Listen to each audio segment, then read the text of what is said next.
The dust in the small village square tasted of iron and ancient, sun-baked earth. It was a bitter flavor that settled on the tongue of every man, woman, and child kneeling in the dirt. But for the mother in the center of the line, the taste was far worse. It was the taste of her own blood. She looked up through a haze of tears and pain, her voice a ragged, desperate rasp that barely carried over the low whimpering of the children around her. "Please," she whispered, the words catching in her throat, "not my daughter. She's only 7. She's just a child." The plea was met not with mercy, but with a sudden, sickening impact. Khalid Nazari didn't even look down as his fist swung in a short, brutal arc, slamming into the woman's mouth. The sound of skin splitting against teeth was sharp in the unnatural silence of the mountain evening. Her head snapped back, a spray of crimson painting the dry ground, and her scream was choked off by the copper-thick reality of a broken lip. Before she could recover, Nazari reached down and wound his fingers into the tangled hair of the 7-year-old girl standing frozen beside her mother. With a violent jerk, he dragged the sobbing child forward, the girl's small feet scuffing uselessly in the dirt until she was forced to her knees at the front of the group. Nazari's face was a mask of cold, calculated indifference as he jammed the cold muzzle of his pistol against the child's temple. The girl's eyes went wide, reflecting the flickering firelight from a nearby burning hut, her breath coming in short, terrifying gasps. Nazari looked over the mother, his eyes dark with a zealot's hunger. "You want to beg?" He hissed, his voice like the sliding of a blade over a whetstone. "Beg louder. Cry out so your American friends can hear you die. Maybe they will hear your prayers from their air-conditioned bases while we cleanse this land of your weakness." He turned his gaze away from the woman, surveying the 42 other hostages who sat bound and broken in the courtyard. The wire cutting into their wrists had long since stopped the circulation, leaving their hands blue and swollen, but the physical pain was nothing compared to the psychological weight of what they were witnessing. Nearby, the village elder lay motionless. His face had been shattered by repeated strikes from a rifle butt, his dignity discarded in the dust like a piece of trash. Nazari let out a slow breath and cocked the hammer of his weapon. The mechanical click was deafening, a final punctuation mark on the hope that had been dwindling since sunset. "Dawn comes in exactly 1 hour," Nazari announced to the trembling crowd. "And when the first light touches this valley, I will execute every single one of you, starting with this little one." He adjusted his grip, his finger tightening on the trigger, the tension in the square coiled like a spring about to snap. But before we see what happens when that clock runs out, if you're finding yourself gripped by this story of courage, skill, and the thin line between life and death, do me a favor. Hit that subscribe button right now and ring the notification bell. We bring you the most incredible true stories of heroes who stepped into the darkness so others could live in the light, and you don't want to miss a single second of the action. Also, drop a comment below telling me what city you're watching from. I love seeing just how far these stories of honor and bravery travel across the globe. Now, let's go back to that narrow mountain valley and see what happened when Khalid Nazari and his men made the fatal mistake of underestimating the quiet Marine that nobody saw coming. The briefing room at Forward Operating Base Chapman felt less like a military office and more like a pressurized chamber. The air was thick with the scent of stale, overbrewed coffee, the metallic tang of gun oil, and that specific, heavy brand of tension that only exists in the hours before an operation that everyone knows could go sideways in a heartbeat. It was a windowless room, lit by the flickering blue-white glow of a projection screen that displayed a grainy satellite map of the Kunar Valley. The rugged terrain looked like a crumpled piece of brown paper, a jagged landscape of ridges and deep, shadowed ravines that had swallowed armies for centuries. Commander Reese Maddox stood at the front of the room, his shadow cast long and distorted against the map. He was a man who looked like he had been carved out of the very mountains they were discussing. His face was a map of its own, etched with the scars and lines of a dozen deployments and too many missions where the margin for error had been non-existent. He didn't look like he had slept in days, but his eyes were sharp, scanning the faces of the elite SEAL team gathered before him. "Gentlemen," he began, his voice carrying the gravelly weight of a man who had seen the worst of humanity and survived it. "We've got a situation that is about to become a total bloodbath if we don't move with absolute precision and speed." Maddox cleared his throat, the sound harsh in the quiet room. "Intelligence has confirmed that Khalid Nazari, the man they call the Butcher, has been moving across the province, executing village elders who refuse to bow to his brand of terror. He's currently holed up in Compound 7 with 43 civilians. These aren't combatants. They are women, children, and the elderly. Our sources say he's planning a mass execution at dawn tomorrow. He wants to send a message that cooperation with coalition forces carries a death sentence that no one can escape. Lieutenant Marcus Brennan, the team's primary sniper and a man known for his icy composure under fire, leaned forward. His jaw was set tight, his eyes locked on the aerial photos of the compound. "What's the timeline, Commander? How much air are we working with?" Maddox tapped a finger against the screen, highlighting the eastern ridge. "We insert at 2200 hours. That gives us a 6-hour window to get into position, establish overwatch, and move the assault team to the breach point before first light." He clicked the remote, and the image shifted to a 3D topographical map showing the brutal reality of the terrain. The valley is a textbook kill box. Nazari isn't just a thug, he's tactical. He's established sniper positions on 3 separate ridgelines with overlapping fields of fire. He knows the terrain better than we do, and he knows that eventually someone is going to come for those hostages. He's not waiting for us, he's daring us to try. Petty Officer First Class Derek Stone let out a low, grim whistle. "That's a meat grinder, sir. We'd be walking right into a crossfire. How many hostiles are we looking at on the ground?" "Approximately 30 fighters," Maddox replied, his expression darkening. "Possibly more depending on whether his local recruits have arrived. And here is the real problem. Nazari isn't just directing this, he's a participant. He's a former Pakistani military officer, a trained sniper with a confirmed history of lethal engagements. He's personally responsible for the deaths of 6 of our operators in the last 4 months. He's fast, he's smart, and he's good enough that nobody has been able to get a clean beat on him yet." The room went silent. In the world of special operations, an enemy sniper isn't just a target, he's a ghost. A skilled marksman can pin down an entire platoon, turning a carefully orchestrated raid into a desperate struggle for survival. They all knew the stories about Nazari. He didn't just shoot to kill, he shot to wound, drawing out teammates into the open before finishing them off. He was a psychological predator as much as a physical one. Senior Chief Tom Crawford broke the silence, his voice low and cautious. "What about air support? Drones? Close air support. If we can get a Reaper on station, we might be able to take out those ridge positions before the ground team moves in." Maddox shook his head. "Weather's turning against us. We've got a massive front of heavy clouds moving in by midnight. The valley is already too narrow for effective drone coverage given the unpredictable wind patterns at those altitudes. This one is on us. It's old school. We go in on foot, we eliminate the threats, we extract the civilians, and we get the hell out before the entire valley wakes up and realizes we were there." As Maddox finished the sentence, the heavy door at the back of the room creaked open. Every head turned, a natural reflex for men whose lives depended on situational awareness. A woman walked in, moving with a quiet, practiced efficiency that made her almost invisible until she was standing right in the center of the light. She was dressed in standard combat fatigues, her dark hair pulled back in a tight, no-nonsense bun. In her hand, she carried a heavy, black Pelican case, the kind of specialized equipment case that everyone in the room recognized as housing high-precision optics and long-range weaponry. Despite the insignia on her shoulder, most of the SEALs barely registered her presence as anything more than a technician. They saw the Marine Corps corporal stripes and the petite frame, and they assumed she was there for communication support or perhaps as a cultural liaison for the female hostages. They went right back to their maps and their murmurs of strategy, dismissing her before she had even taken a seat. "Ah, Corporal Callahan," Maddox said, nodding toward an empty chair near the back of the room. "Glad you could make it. Find a seat and get caught up." Callahan didn't say a word. She moved to the back, set her case down with a softness that suggested she knew exactly how much every ounce of that equipment weighed, and sat. Her gray eyes, however, were anything but passive.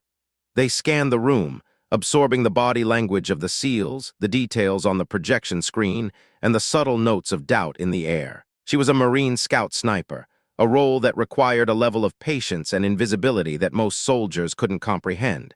She was used to being the ghost in the room. Brennan, the lead sniper, continued as if she weren't there. "Commander, the sniper positions in Nazari's setup are textbook. They've got high ground, clear lines of sight for over 1,000 meters, and multiple escape routes into the caves. Whoever is manning those rifles knows exactly what they're doing. That's why you've got me as the primary counter-sniper, right? Maddox pointed to a jagged ridgeline northeast of the compound. That's your spot, Brennan. You'll set up approximately 800 meters from the main compound. Stone and Crawford will provide your security and spotting. Your primary objective is to identify and eliminate Nazari the moment he shows his face. If he's alive when the assault team breaches, he'll pick us off like targets at a range. And if Brennan goes down, the question came from Petty Officer Second Class Mike Santos. He was the newest member of the team, his face still lacking the weathered cynicism of the veterans. No disrespect to Marcus, but we're talking about a guy who's already killed 6 of our own. We need to know what the contingency is if our primary overwatch is neutralized. The room shifted uncomfortably. SEALs didn't like talking about their own mortality, especially not in the context of a mission that was already stacked against them. But Santos was right. In an environment like the Kunar Valley, one lucky shot from a hidden insurgent could leave the ground team blind and vulnerable. Maddox's expression remained neutral, though there was a glint in his eye that suggested he had anticipated the question. "We have backup," he said simply. Stone, never one to hold back, cut in with a frown. "With all due respect, sir, backup for a sniper in this kind of terrain is a nightmare. By the time someone else repositions, gets a new range, and adjusts for the wind, the assault team is already dead in the water. We need someone who is already dialed in, or we're just kidding ourselves." "I am well aware of the risks," Stone, Maddox replied, his tone hardening just enough to signal that the debate was over. "Trust me when I say that if Brennan goes down, we are covered.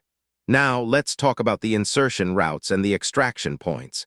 Callahan remained motionless in her chair. Her face betrayed absolutely nothing as the men planned the mission around her as if she were a piece of furniture.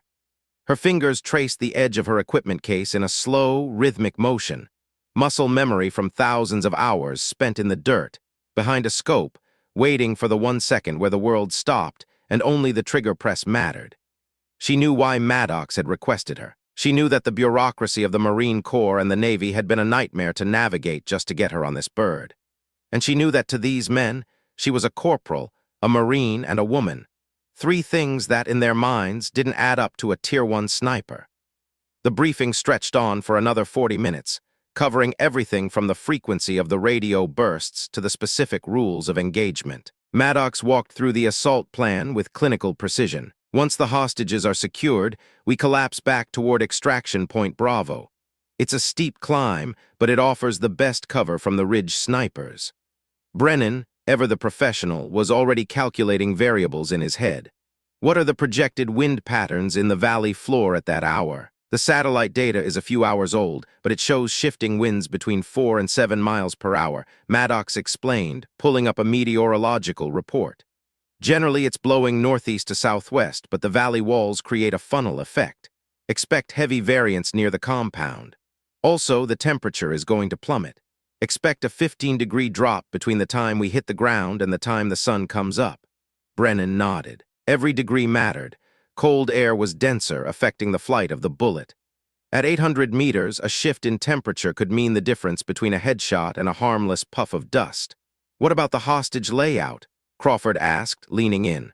"Are they all in one room, or has Nazari spread them out to use as shields?" "Intel suggests they're being held in the main building, ground floor, western wing," Maddox said, highlighting a rectangular structure on the map. "We're expecting at least 2 guards inside the room with more patrolling the perimeter. Our assault team will breach from the east side to draw their attention away from the hostages. Brennan will provide overwatch the entire time."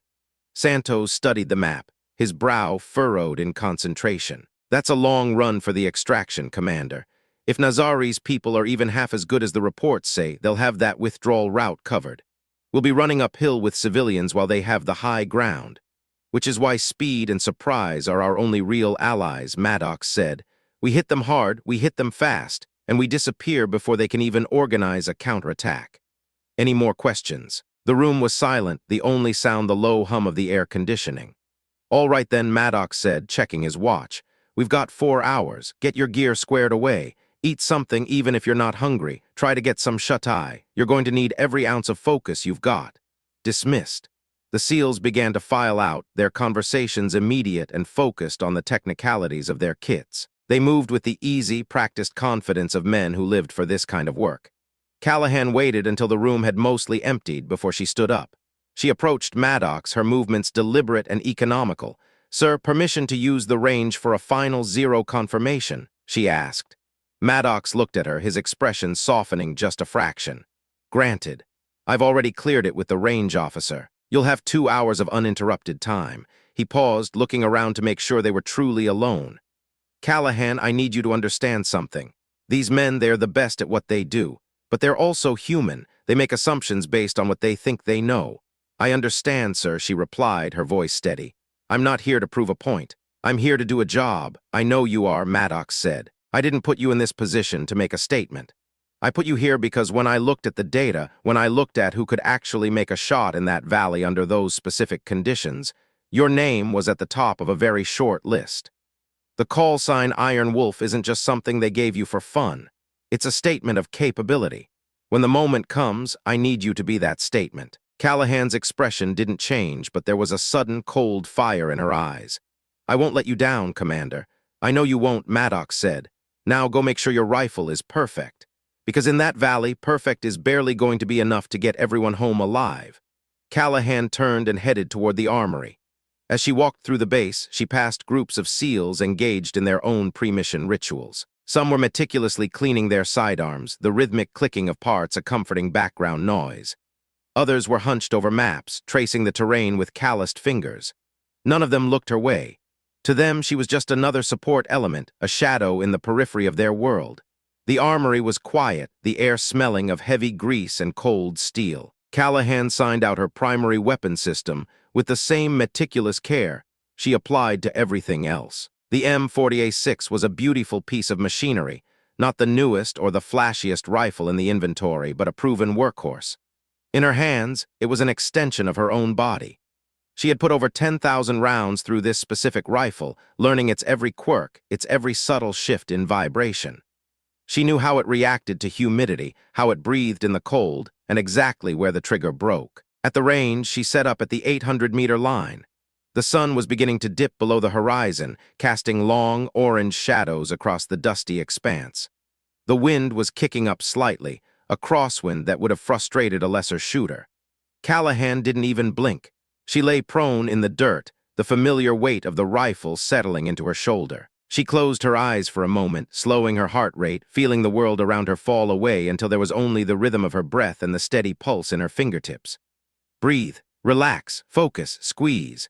The first shot was a sharp, sudden crack that echoed off the range walls. Through the high-powered glass of her scope, she saw the impact, dead center on the steel silhouette. She didn't pause. She worked the bolt with a smooth, mechanical grace, the brass casing spinning away into the dust. The second shot followed the first, kissing the edge of the first hole. The third, fourth, and fifth shots were a masterclass in precision, creating a tight group that could have been covered by a single coin. Callahan didn't stop there. She made a minute adjustment to her scope, accounting for the drop in temperature she knew was coming, and fired 5 more rounds. Each one found its mark with an almost supernatural consistency. Holy hell! Callahan didn't jump, but she did clear her weapon and roll to her side in one fluid motion. The range officer, a grizzled sergeant with a thick mustache and eyes that had seen a lot of targets, was standing a few feet behind her. He was staring at the spotting scope with an expression of pure disbelief. "Corporal, that's some seriously impressive shooting," the sergeant said, shaking his head. "Just confirming the zero, Sergeant," Callahan replied, her voice flat.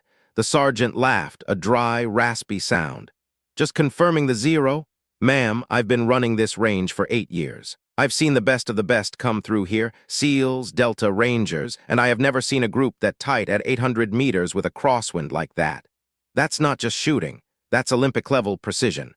The rifle is dialed in and the conditions are favorable," she said, her tone neither boastful nor modest. It was simply the truth. The sergeant looked at her, really looked at her for the first time. "You going out with the team tonight?" "Yes, Sergeant." "Well," the sergeant said, leaning back, "whoever is getting your overwatch is one lucky son of a gun, though I've gotta say it seems like a damn waste to have you doing comms or intel when you can put lead on target like that." Callahan offered a small ghost of a smile. "I go where I'm needed, Sergeant. Don't we all? Stay safe out there, Corporal. You're a hell of a shot. After he left, Callahan spent another hour on the range, but she wasn't shooting anymore.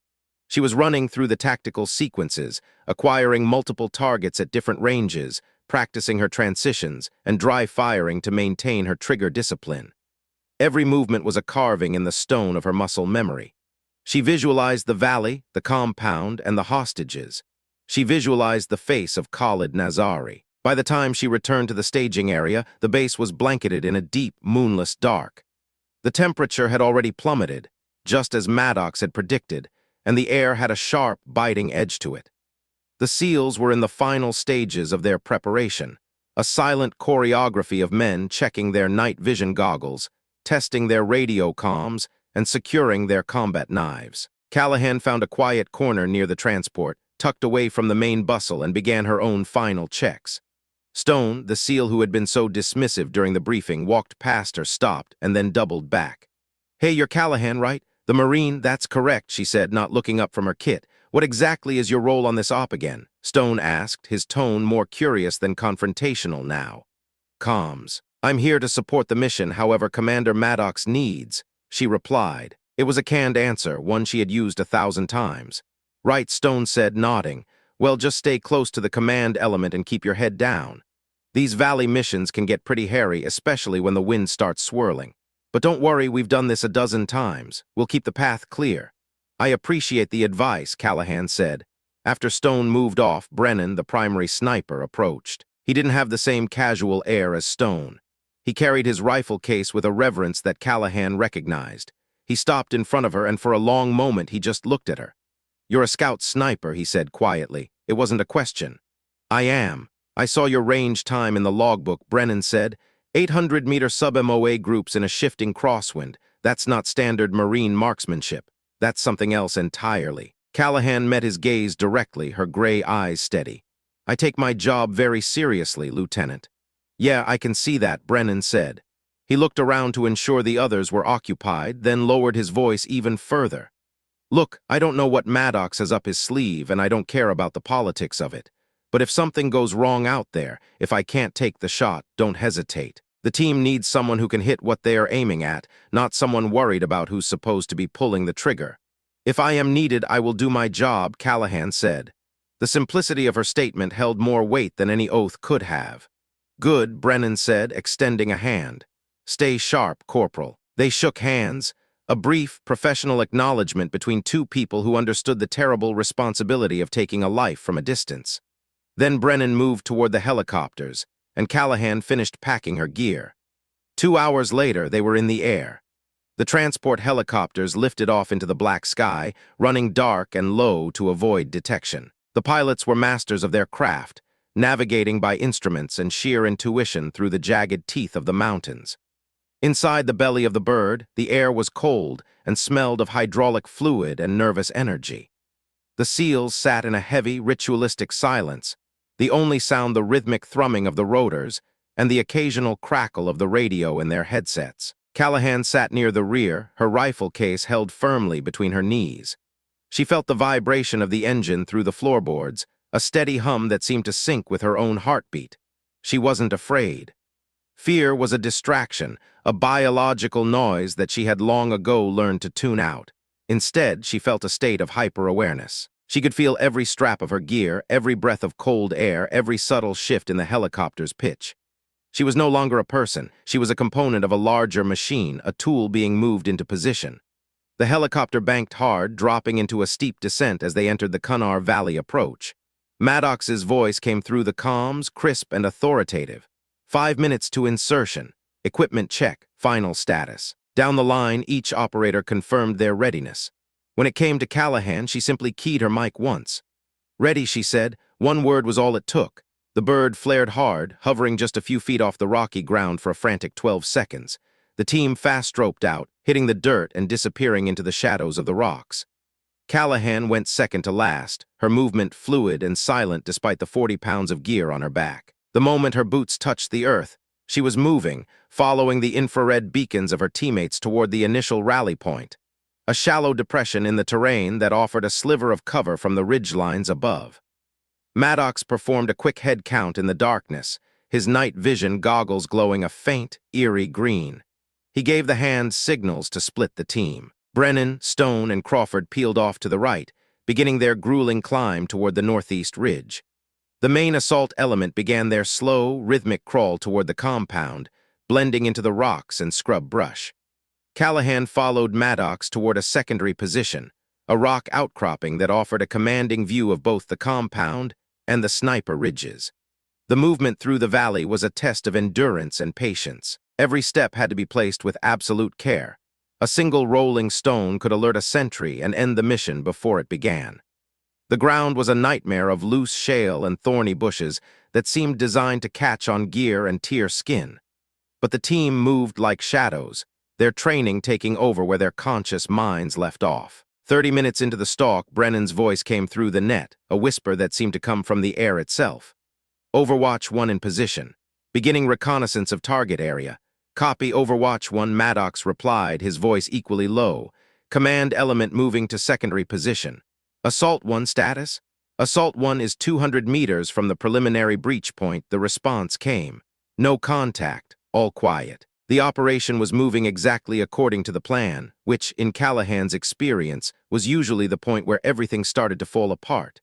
Plans were built on assumptions, and the enemy always had a vote.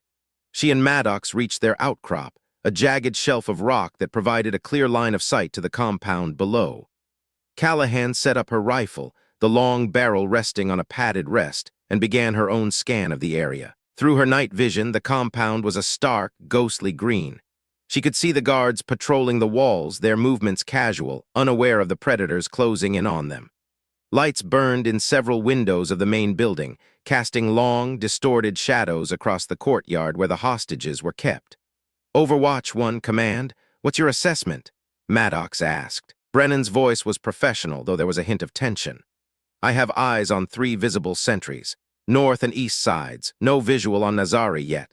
Wait, movement second floor window, northeast corner, single individual with a long gun, could be our primary target. Can you confirm? Negative, command, Brennan replied. Distance and light are insufficient for a positive ID. I need him to move or wait for more ambient light. We're at 840 meters. Wind is swirling in the gap. It's a tough shot. Maddox checked his watch. The digital numbers glowed 04:15. They had less than an hour until dawn. The clock was their biggest enemy now. Copy Overwatch 1. Continue surveillance. Assault 1, hold your position. Do not move until we have a positive ID on the primary threat.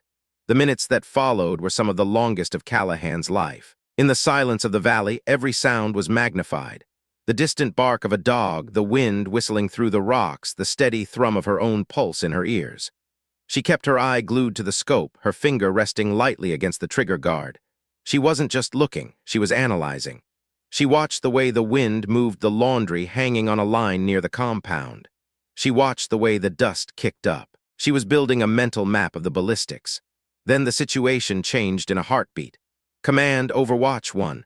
Brennan's voice was no longer a whisper, it was urgent, multiple hostiles emerging from the main building. I count 7, 8, 9. They are armed and moving toward the western wall. They're pulling people out into the courtyard. Maddox's jaw tightened. Copy, Overwatch 1. Can you identify the hostages? Affirmative, command. I have visual on approximately a dozen civilians. They're being forced to kneel. This isn't a routine move. This looks like an execution setup. They've moved the timeline up. The air in the valley seemed to freeze. Nazari wasn't waiting for dawn. He was going to kill them now in the dark before the Americans could react. Assault 1 advanced to breach positions immediately. Maddox ordered, his voice echoing in the headsets. We are out of time. Overwatch 1, I need a positive ID on Nazari now. Working on it, command. Brennan's voice was strained. There's too much movement. I've got a possible male, 6 feet, commanding position. No, that's a guard. Continuing the search. Callahan watched the scene through her own scope. She saw the mother from the village square. She saw the little girl. They were being shoved into the dirt, the guards laughing as they kicked the elder who tried to stand. It was a scene of pure, unadulterated cruelty, unfolding in the green-tinted silence of the night. Command, Assault 1 is in position. We are ready to breach on your command. Brennan's voice cut through again, sharp and desperate. I've got him. Second floor window, northeast corner. Nazari is at the window. He's got a rifle. He's aiming at the hostages. I have the shot, but the wind is gusting. I'm at 840 meters. It's marginal, command. If I miss, the whole compound erupts. Take the shot, Brennan. Maddox barked. Take the shot now. Callahan held her breath. She saw Brennan's muzzle flash on the distant ridge, a tiny spark in the darkness. A split second later, the sound reached them, a flat, distant crack. She watched the window where Nazari stood. The bullet hit the stone frame, a puff of dust erupting inches from the target's head. Nazari ducked back, uninjured.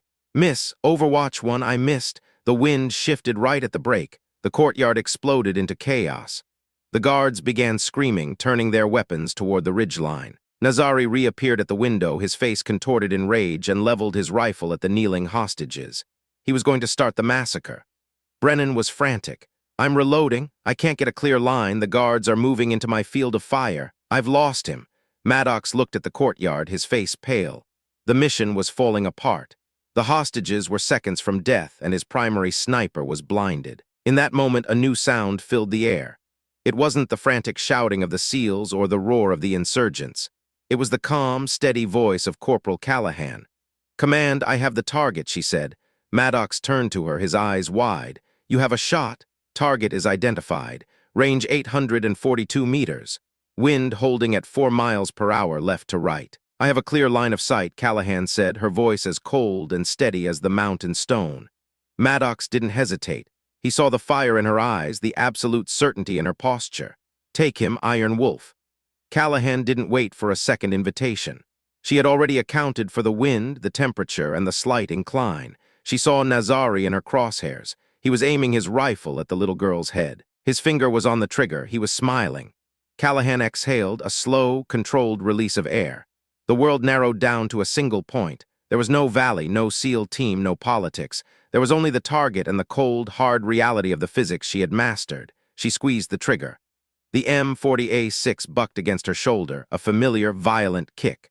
The muzzle flash was suppressed, a dull glow that disappeared instantly. 842 meters away, the bullet traveled through the dark air, a supersonic messenger of justice. It arrived before the sound did. The round shattered the glass of the second-story window and struck Khalid Nazari squarely in the center of his forehead. His head snapped back, his rifle firing harmlessly into the ceiling as his body collapsed like a puppet with its strings cut. He was dead before he hit the floor. Target neutralized, Callahan said, her voice showing no emotion. For a second, the entire valley seemed to hold its breath. Then Maddox's voice boomed over the radio. Assault 1, go, go, go. The compound erupted in a symphony of flashbangs and automatic fire.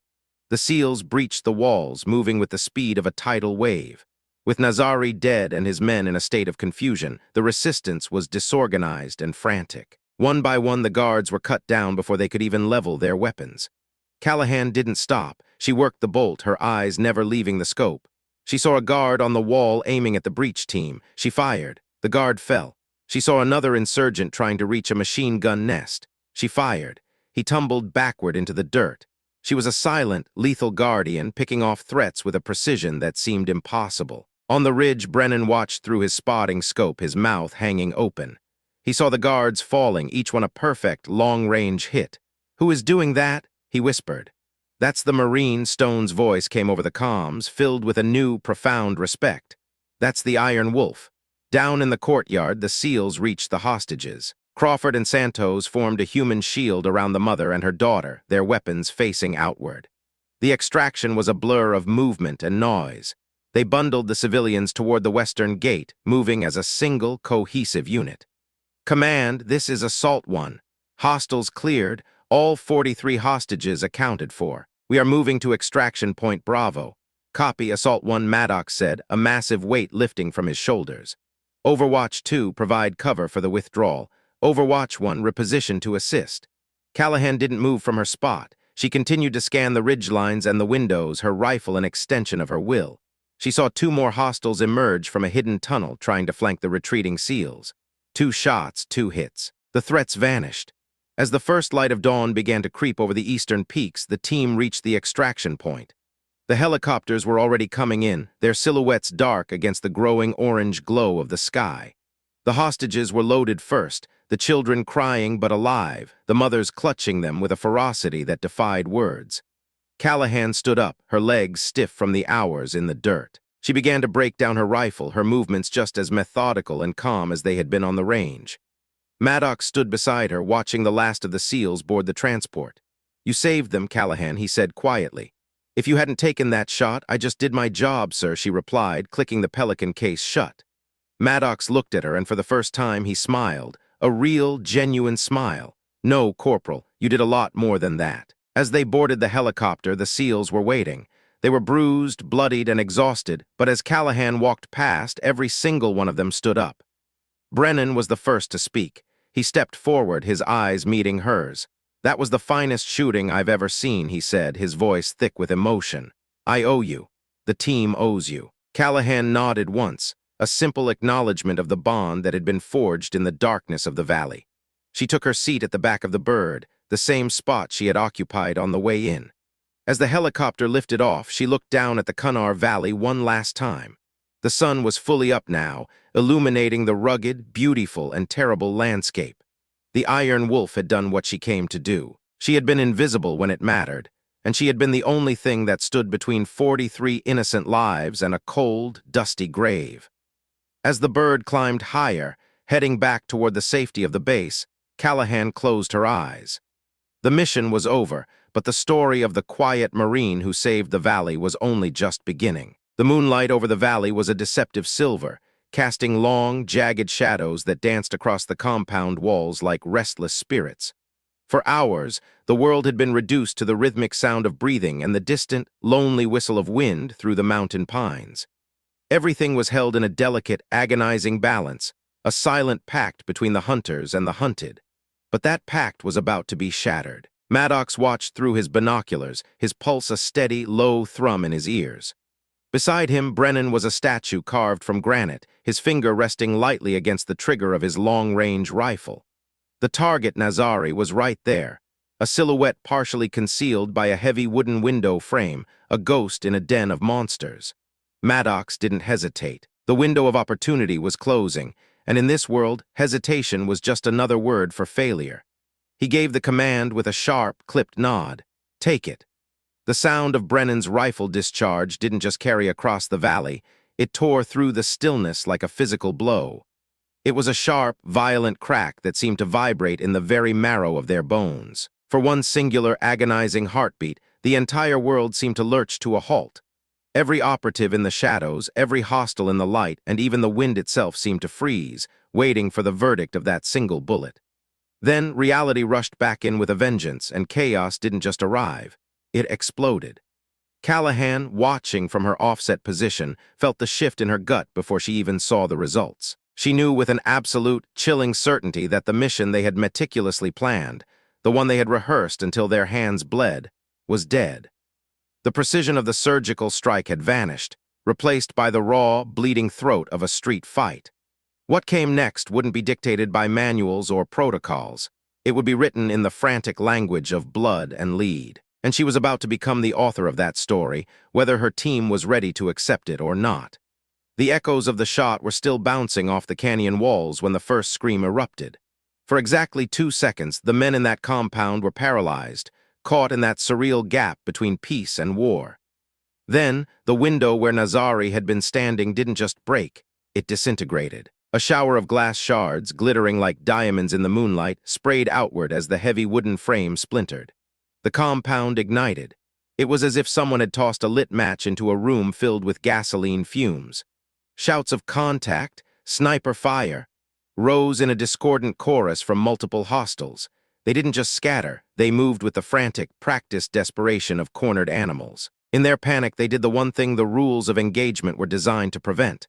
They grabbed the nearest hostages, dragging them out into the open as human shields, their own weapons swinging wildly toward the dark, unforgiving ridgeline where death had originated. Maddox's voice cut through the frantic radio chatter, cold and sharp as a scalpel. He wasn't interested in the noise, he needed the fact. "Overwatch 1, confirm kill on primary target," he demanded. The silence that followed was heavy, pregnant with the realization of a catastrophic failure. It lasted 3 heartbeats too long, a lifetime in a firefight. When Brennan finally spoke, his voice was tight, edged with a frustration that bordered on fury. "Negative, command. Target moved at the last second. I hit the window frame. He's down, but not out. Repeat, Nazari is still active. The news hit the command post like a physical weight. Maddox's jaw clenched with such intensity that Callahan, sitting just feet away, could hear the audible grind of his teeth. The plan was in tatters. The high-value target was wounded and hiding, and the element of surprise had been traded for a loud, bloody mess. Assault 1, execute breach immediately, Maddox ordered, his voice dropping into a register of grim determination. We've lost the advantage of silence, but those hostages are about to be executed if we wait. Go now. The response was instantaneous. The low, guttural roll of breaching charges detonating echoed across the valley like artificial thunder, followed immediately by the rapid-fire staccato of suppressed rifles. The assault team was committed. There were no more contingencies, no more resets, and no second chances. Through her own specialized scope, Callahan watched the compound transform from a sleepy mountain outpost into a slaughterhouse. Muzzle flashes flickered in the darkness like strobe lights, illuminating brief, violent snapshots of the battle. Hostiles were firing blindly in multiple directions, caught in a desperate struggle where their basic survival instincts were clashing with whatever modicum of training they possessed. The scene was a nightmare of tactical complexity. Some hostiles were retreating into the darkened guts of the main building, pulling terrified civilians along with them. Others took up defensive positions behind stone walls and rusted vehicle frames, turning the courtyard into a kill zone. And somewhere in the heart of that swirling madness, Nazari was still breathing. He was wounded, he was trapped, and that made him more dangerous than he had ever been. He was the kind of man who would burn the entire world down just to stay warm for 5 minutes. Assault 1, we're taking heavy fire from the second floor. The radio crackled with the urgency of a man under duress. 3 shooters, eastern windows, we need suppression now. Brennan reacted instantly, his rifle barking twice in rapid succession as he tried to claw back his reputation. 2 down, working on the third, he grunted. But even as he spoke, Callahan's eyes caught a movement that made the blood in her veins turn to slush. High above the courtyard, on the flat, exposed rooftop of the main structure, a hostile emerged. He wasn't alone. He was dragging 2 small children by their arms, using them as a living, breathing barricade while he leaned over the parapet to fire down at the assault team pinned in the open. Command, Assault 1, we've got a shooter on the roof with hostages. We can't engage without hitting the kids. We're pinned down and bleeding. The desperation in the voice on the radio was palpable. It was the sound of a team that had run out of options. Brennan shifted his aim, his breath hitching as he tried to find a sliver of an angle. But the geometry of the situation was a cruel joke. The shooter was a professional in his own right, keeping the small bodies of the children positioned perfectly between himself and the sniper's perch. He was moving constantly, a frantic, jerking dance that made a clean shot nothing more than a fantasy. Then came the voice of Santos, tight with a pain he was trying to suppress. Man down, Hernandez is hit, leg wound bleeding heavy, we need to extract, but we can't move with that shooter on the roof pinning us to the dirt. Maddox's hand white-knuckled his radio. Overwatch 1, I need that roof shooter eliminated now. That was an order, not a request, but Brennan's reply was hollow. I can't get the shot, command. He's using the hostages as perfect cover. Every angle I have puts those kids in the line of fire. I don't have it. Callahan watched the tactical nightmare unfold through her glass with a crystalline, almost supernatural clarity. She saw what Brennan couldn't, or perhaps what he wouldn't. Brennan was a master of long-range precision, a man built for the 1,000-yard cold bore shot in a static environment. He was optimized for the mission they had started with, not the chaotic, close-quarters brawl they were currently losing. The angles were wrong for him. The distance was wrong. Everything about his world had been built for a mission that no longer existed. But Callahan was sitting 45 degrees off Brennan's axis, tucked into a rocky crevice 200 meters closer to the target. From her vantage point, the impossible became merely improbable. She didn't have a good shot, not by any standard definition. She had a sliver of a possibility, a hairline fracture in the enemy's defense that might exist for half a second if the hostile moved exactly the wrong way, and she timed her heartbeat exactly right. She reached out and touched Maddox's arm. Her voice was barely a whisper, yet it carried over the roar of the battle with the weight of an anvil. Sir, I have an angle. Maddox turned his head, and for a moment, time seemed to dilate. In his eyes, Callahan saw a mind working at light speed, weighing the lives of his men against the reputation of his primary sniper and the unknown capabilities of the woman standing before him. The mission was disintegrating. His team was being torn apart in a courtyard. Hernandez was likely bleeding out into the dry earth. And here was the quiet Marine, the one nobody had spared a second glance at during the briefing, telling him she could succeed where his best man had failed. "Are you certain?" he asked, his voice a low growl. Callahan didn't blink. "No, sir," she replied, "but it's better than watching Santos die in that courtyard." Another burst of fire erupted from the roof, punctuated by a scream that was cut short. The radio was a cacophony of overlapping voices, panic and orders blurring into a useless noise. Maddox made a decision that would either be heralded as a stroke of genius or haunt him until the day he died. "All units, this is command. Iron Wolf is engaging. Overwatch 1, shift fire to the eastern windows. Keep those shooters suppressed. Iron Wolf, the roof is yours." The radio went dead silent for a full second. It was the silence of men who had just been told their lives were in the hands of a ghost. Iron Wolf. It was a call sign none of them recognized, a shooter none of them knew existed. Stone's voice finally broke the silence, sounding both confused and desperate. "Command, who the hell is Iron Wolf?" "The person about to save your ass," Maddox snapped. "Now shut up and let her work. Iron Wolf, you're cleared hot." Callahan had already moved. She didn't need to be told twice. Her movements were a blur of smooth, practiced efficiency as she opened her rifle case. This wasn't just a weapon. The M4A6 was an extension of her own nervous system. It came together in her hands with the familiarity of a childhood toy, every component clicking into place with the mechanical music of 10,000 repetitions. Scope mounted, bolt checked, magazine seated, chamber loaded.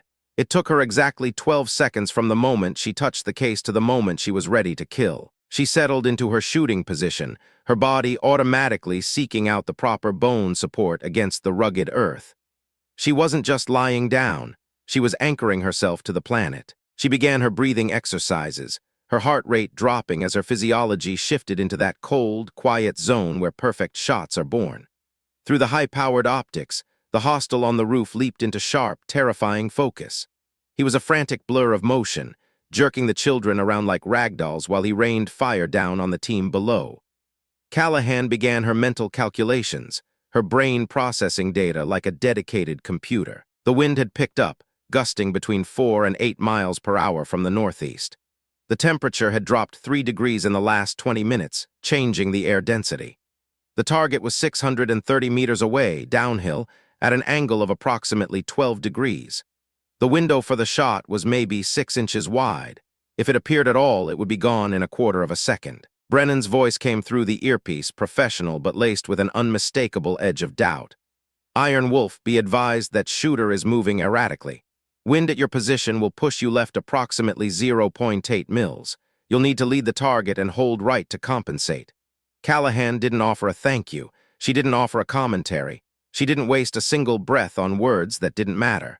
"Copy." That was all she said. She wasn't aiming at where the man was. She was aiming at the space where he was destined to be. She was reading the rhythm of his panic, feeling the cadence of his movement like a dancer anticipating a partner's next step.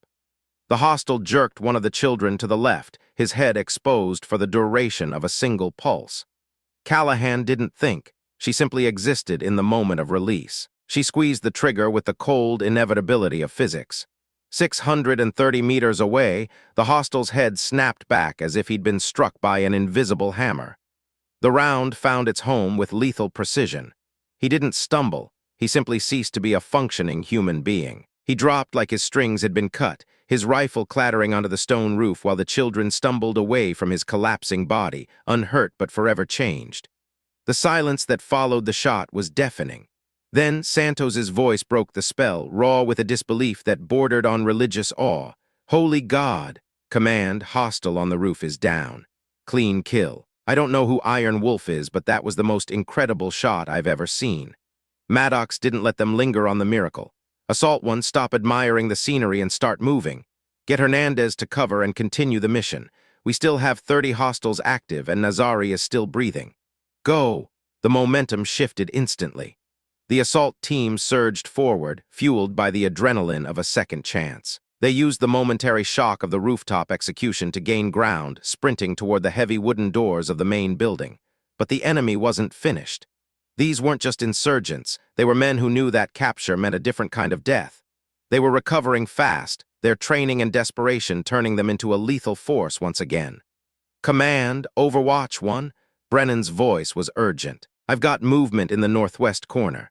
3 hostiles setting up a machine gun position. They're about to cut the assault team to ribbons." Brennan fired twice, the sharp cracks of his rifle echoing his frustration. But the angle from his position was flawed. Both rounds did nothing more than spark off the heavy stone wall the enemy gunners were using for cover. The hostiles knew exactly where he was now, and they were positioning themselves to be untouchable from his perch. Callahan was already shifting. She didn't wait for an order. The machine gun team was 650 meters out, partially concealed and moving with the grim efficiency of veterans. The gunner was already feeding the belt, his hands moving quickly while 2 others provided security, and a 4th worked to lock the weapon into its mount. She had maybe 10 seconds before that gun opened up and turned the courtyard into a meat grinder. Her first shot was a masterpiece of timing. She caught the gunner through the throat just as he leaned forward to check the belt feed. He didn't even have time to scream. He simply collapsed backward, his hands clutching at the sudden, violent fountain of red that painted his comrades. The second shooter, driven by a suicidal bravado, tried to grab the handles of the gun. Callahan's second round punched through his chest before his fingers could even touch the cold steel. The remaining 2 hostiles didn't stay to fight. They scattered, abandoning the weapon and screaming warnings into their radios about a demon in the darkness, a ghost that was picking them off with impossible precision. "Command, this is Overwatch 1. Brennan's voice carried a tone that might have been awe, or perhaps it was the sound of a man realizing he was no longer the apex predator in the room. Iron Wolf just eliminated the machine gun team. 4 targets, 2 shots, maybe 8 seconds total. That's not human. That's something else entirely. Maddox allowed himself a thin, grim smile in the shadows of the command tent. Iron Wolf, continue engaging targets of opportunity. Assault 1, the path is clear. Breach the main building. The assault team hit the primary doors with a thunderous explosion, a wall of smoke and heat that allowed them to flood the interior. Gunfire immediately erupted inside, muffled rhythmic bursts that spoke of room clearing and desperate close-quarters combat. Muzzle flashes flickered behind the windows like lightning trapped in a jar. Callahan didn't look away. She swept her scope across the compound, her eyes hunting for the next threat before it could even manifest. A hostile appeared at a 3rd-floor window, an RPG launcher balanced on his shoulder. He was aiming down at the breach point where the team had just entered. She didn't give him the chance to pull the trigger. She put a single round through the center of his chest. The impact sent him stumbling back into the room, the RPG falling from his nerveless hands and detonating against the interior wall. A ball of flame blew the window outward, showering the ground with debris. "Hostile with RPG neutralized," she reported, her voice as flat and calm as if she were reading a grocery list. "Copy, Iron Wolf. You're 3 for 3. Keep them off our backs." But even as she acknowledged the command, Callahan's entire body went rigid. Her focus narrowed until the rest of the world ceased to exist. In a 2nd-floor room, right where Nazari had been positioned earlier, there was movement. It wasn't Nazari himself, but something far worse. One of the hostiles had emerged from the shadows, dragging the village elder, a man they were supposed to rescue, toward the broken window. The hostile had a long knife pressed against the old man's throat, his intentions clear. He wanted to execute the man in full view of the world, a bloody message of defiance to anyone watching. The shot was a nightmare. The window was partially obscured by smoke and hanging debris from the earlier breach. The angle was severe, and the hostile was using the elder with expert cruelty, leaving only a sliver of his own head visible. The distance was 640 meters, and the wind was swirling unpredictably between the buildings. If she missed by even an inch, she would become the very thing she was there to prevent. "Command, I have a hostile about to execute a hostage. 2nd floor, northeast window. Shot is available, but the risk is extreme. Permission to engage?" Maddox didn't hesitate. He knew the math. The assault team was 3 floors down and currently locked in a room-to-room gunfight. By the time they reached that floor, the elder would be a corpse. "If you think you can make it, take it," Maddox said. "If not, we'll have to pray the assault team gets there in time." Callahan didn't pray. She calculated. She had 2 seconds. She accounted for the thermal drift of her barrel, the erratic gust of wind, and the exact millisecond the hostile would have to hold still to draw the knife across the throat. She fired. The hostile's head rocked back with a violent snap, the knife falling from fingers that no longer received signals from a brain. He crumpled into a heap in the shadows, while the elder remained standing, frozen in a state of total shock. He was untouched, alive by the grace of a bullet that had passed within millimeters of his ear. Through her scope, Callahan saw the old man's eyes go wide as the reality of his survival dawned on him. The radio exploded. Did she just thread that needle through a bombed-out window? That's not possible. Nobody makes that shot. Iron Wolf just did. Santos's voice cut in, sharp and breathless. Apparently it is possible. All units maintain focus. Maddox shouted, reining in the chatter. Assault 1 status on hostage extraction. Santos responded immediately, his voice tight but controlled. We've secured 28 hostages on the ground floor. They're terrified, but they're breathing, still searching the upper floors. Hernandez is stabilized for now, but he needs immediate casevac. Copy that, Maddox replied. How many hostiles remain? Unknown, command. We've neutralized 12 inside, but there's still heavy resistance on the upper floors and we're taking fire from the outbuildings. Suddenly, Brennan's voice broke in, urgent and sharp. Command, Overwatch 1, I've got eyes on Nazari. He's exiting the building through a rear service door, heading toward the vehicle compound. He's got 3 hostages with him. God, he's got 2 kids. He's using them as shields and moving toward a truck. Callahan swung her scope to the rear of the compound, the movements of her rifle as fluid as water. She found him instantly. Even through the green-tinted optics, she could see the cold, predatory calculation in Nazari's movements. He knew his kingdom was falling. He knew his men were dying. He was adapting, turning the innocent into a life insurance policy for his escape. Command, Overwatch 1, I don't have the shot, Brennan admitted, his voice hollow. The angle is impossible from here, and he's keeping those kids positioned perfectly. If he gets to that truck, he's gone, and he's taking them with him. We'll lose them all. The weight of the world seemed to settle on Maddox's shoulders. He looked toward Callahan, his silent question hanging in the air. Iron Wolf, can you stop him? Callahan tracked Nazari through her scope. He was moving with a brutal, efficient speed, his own rifle scanning the ridgelines while he forced the hostages forward. One child was perhaps 8 years old, stumbling and sobbing in the dirt. The other was even younger, maybe 5, her face a mask of silent, catatonic terror. Between them was an older woman, likely their grandmother, trying to shield them with her bound hands even as she was shoved toward the waiting vehicle. The truck was 30 meters away. 25, 20. If he reached the cab, it was over. He would disappear into the mountain passes, and those 3 lives would be snuffed out for propaganda. I can stop the truck, Callahan said, her voice a low, steady hum. But I need him to commit to getting in first. Explain, Maddox demanded. If I shoot now, he might fire as he falls. The hostages are too close. But if he puts them in the back first and then goes for the driver's side, there will be a moment, a tiny window where they are behind the truck's armor and he is exposed. A 2-second window, maybe less. Maddox understood. It was a gamble of the highest stakes. Let the monster think he had won. Let him feel the safety of the vehicle and then end him when his guard dropped for a fraction of a second. All units hold fire on the vehicle compound. Iron Wolf has the shot. Repeat, hold all fire. Let him get to the truck. Command, are you serious? Santos yelled over the radio. We're just letting him walk. Trust the shooter, Santos. Maddox barked. Iron Wolf, he's all yours. Nazari reached the truck. He yanked open the rear door and shoved the grandmother and the children inside with a savage finality. He slammed the door shut, the metal clanging with a sound that signaled the end of hope for the hostages. Then he moved to the driver's side. He reached for the handle with his left hand, his right hand still gripping his rifle, scanning the dark hills one last time. For exactly 1.5 seconds, his head and upper torso were framed against the white paint of the truck door. The hostages were safe behind the steel of the rear compartment. The shot required her to hit a target moving at an angle at 660 meters, while accounting for the crosswind and the absolute certainty that a miss meant 3 deaths. Callahan didn't hesitate. Her trigger press was as smooth as silk. The rifle bucked against her shoulder, and in the scope, she saw Nazari's head snap sideways. A red smear instantly painted the white door of the truck as he collapsed into the dirt. He was dead before his nervous system could even register the sound of the shot. The compound went eerily quiet, the only remaining sound being the distant pop of small arms fire from deep within the main building. "Command, Overwatch 1, Callahan said, her voice unwavering. "Target Nazari is confirmed KIA. That's it. He's done." Maddox keyed his radio, and for the first time that night, his voice carried a hint of profound relief. "All units, primary target is eliminated.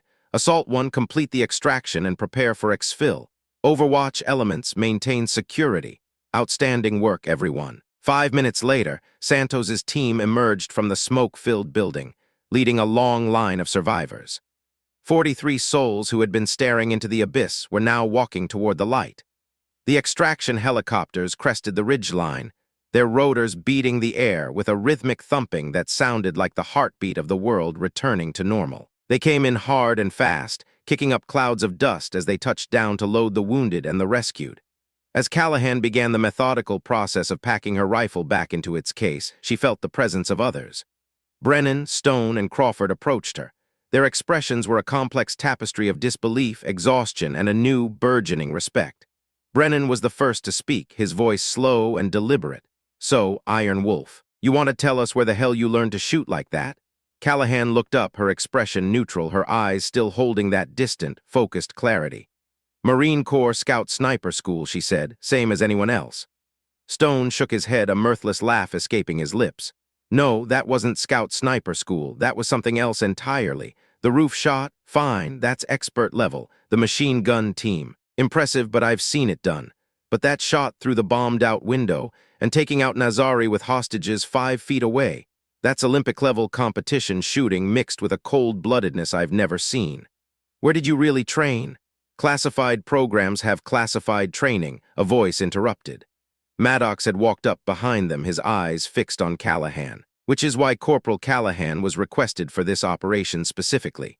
"And why, when I told you that Iron Wolf was the best sniper I've ever worked with, I wasn't exaggerating for effect." Crawford let out a low whistle, looking at Callahan as if seeing her for the first time. "So, when you said we had backup if Brennan went down, you weren't just talking about a warm body with a rifle. I was talking about a professional who can make shots that shouldn't exist," Maddox said, meeting Callahan's gaze. "Someone who can perform under pressure that would break most men. And that is exactly what happened tonight." The helicopter ride back to the base was a quiet affair, the cabin filled with the heavy, rhythmic vibration of the engines and the smell of sweat and spent cordite. Everyone was processing the night's events in their own way. Hernandez was stable, the hostages were being processed by medical teams, and the monster that had haunted the region was a memory in the dirt. By every metric, it was a victory. But as Callahan sat in the shadows of the hold, watching the moonlit mountains slide by beneath them, she felt the shift in the air. For years, she had been the invisible woman. She had been the quiet professional who did the impossible and faded back into the background before the praise could start. Tonight, that invisibility had been stripped away. The SEALs knew, Maddox knew. The legend of Iron Wolf had been born in the blood and fire of the compound. She wasn't sure if she liked it. Being seen meant being expected to perform miracles on demand. It meant the end of the quiet life she had cultivated. But as the helicopter banked toward the base and Brennan caught her eye from across the cabin, nodding once with the genuine respect of one warrior to another, she thought that perhaps it was time. Perhaps being recognized for what she truly was wouldn't be the worst thing in the world. The debriefing room back at the base was a stark, fluorescent-lit contrast to the chaotic darkness of the valley. It smelled of stale coffee, industrial cleaner, and the bone-deep exhaustion of men who had pushed themselves to the limit. Maddox stood at the front of the room, his face lined with the strain of the last 16 hours, but his posture was as straight as a spear. He walked through the after-action review with a clinical precision. Final count, 43 hostages extracted alive. Hernandez is in surgery, but the doctors say he'll walk again. Enemy KIA stands at 28, including Nazari. Our team suffered 1 serious injury, but 0 fatalities. He paused, letting the numbers hang in the air. Given how sideways this could have gone, we're calling this a win. Santos raised a bandaged hand. "Commander, with all due respect, we need to talk about Iron Wolf. What happened out there wasn't just good shooting. That was something none of us were briefed on. If we're going to be working together, we need to know what we're actually dealing with." The room went silent. The question wasn't just about curiosity, it was about trust. In their world, secrets could be as deadly as bullets. Maddox didn't flinch. What you're dealing with, Santos, is a Marine Scout Sniper with specialized training and a set of capabilities that are cleared for operational use, but not for general discussion. What you need to know is that when I say someone is the best, I mean it. Iron Wolf didn't just save the mission, she saved your lives. If anyone has a problem with that, they can take it up with me. He looked around the room, his gaze challenging anyone to speak. No one did. Callahan sat in the back, once again a quiet shadow in a room full of loud men.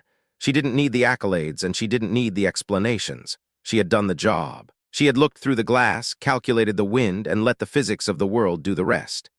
As the meeting broke up and the men began to filter out toward the mess hall or their bunks, she felt a hand on her shoulder. It was Brennan. "Good shooting out there," he said, his voice low. "I don't think I could have made that last one, not in that window." Callahan looked at him, and for the first time a small, genuine smile touched her lips. "You would have if you had to, Brennan.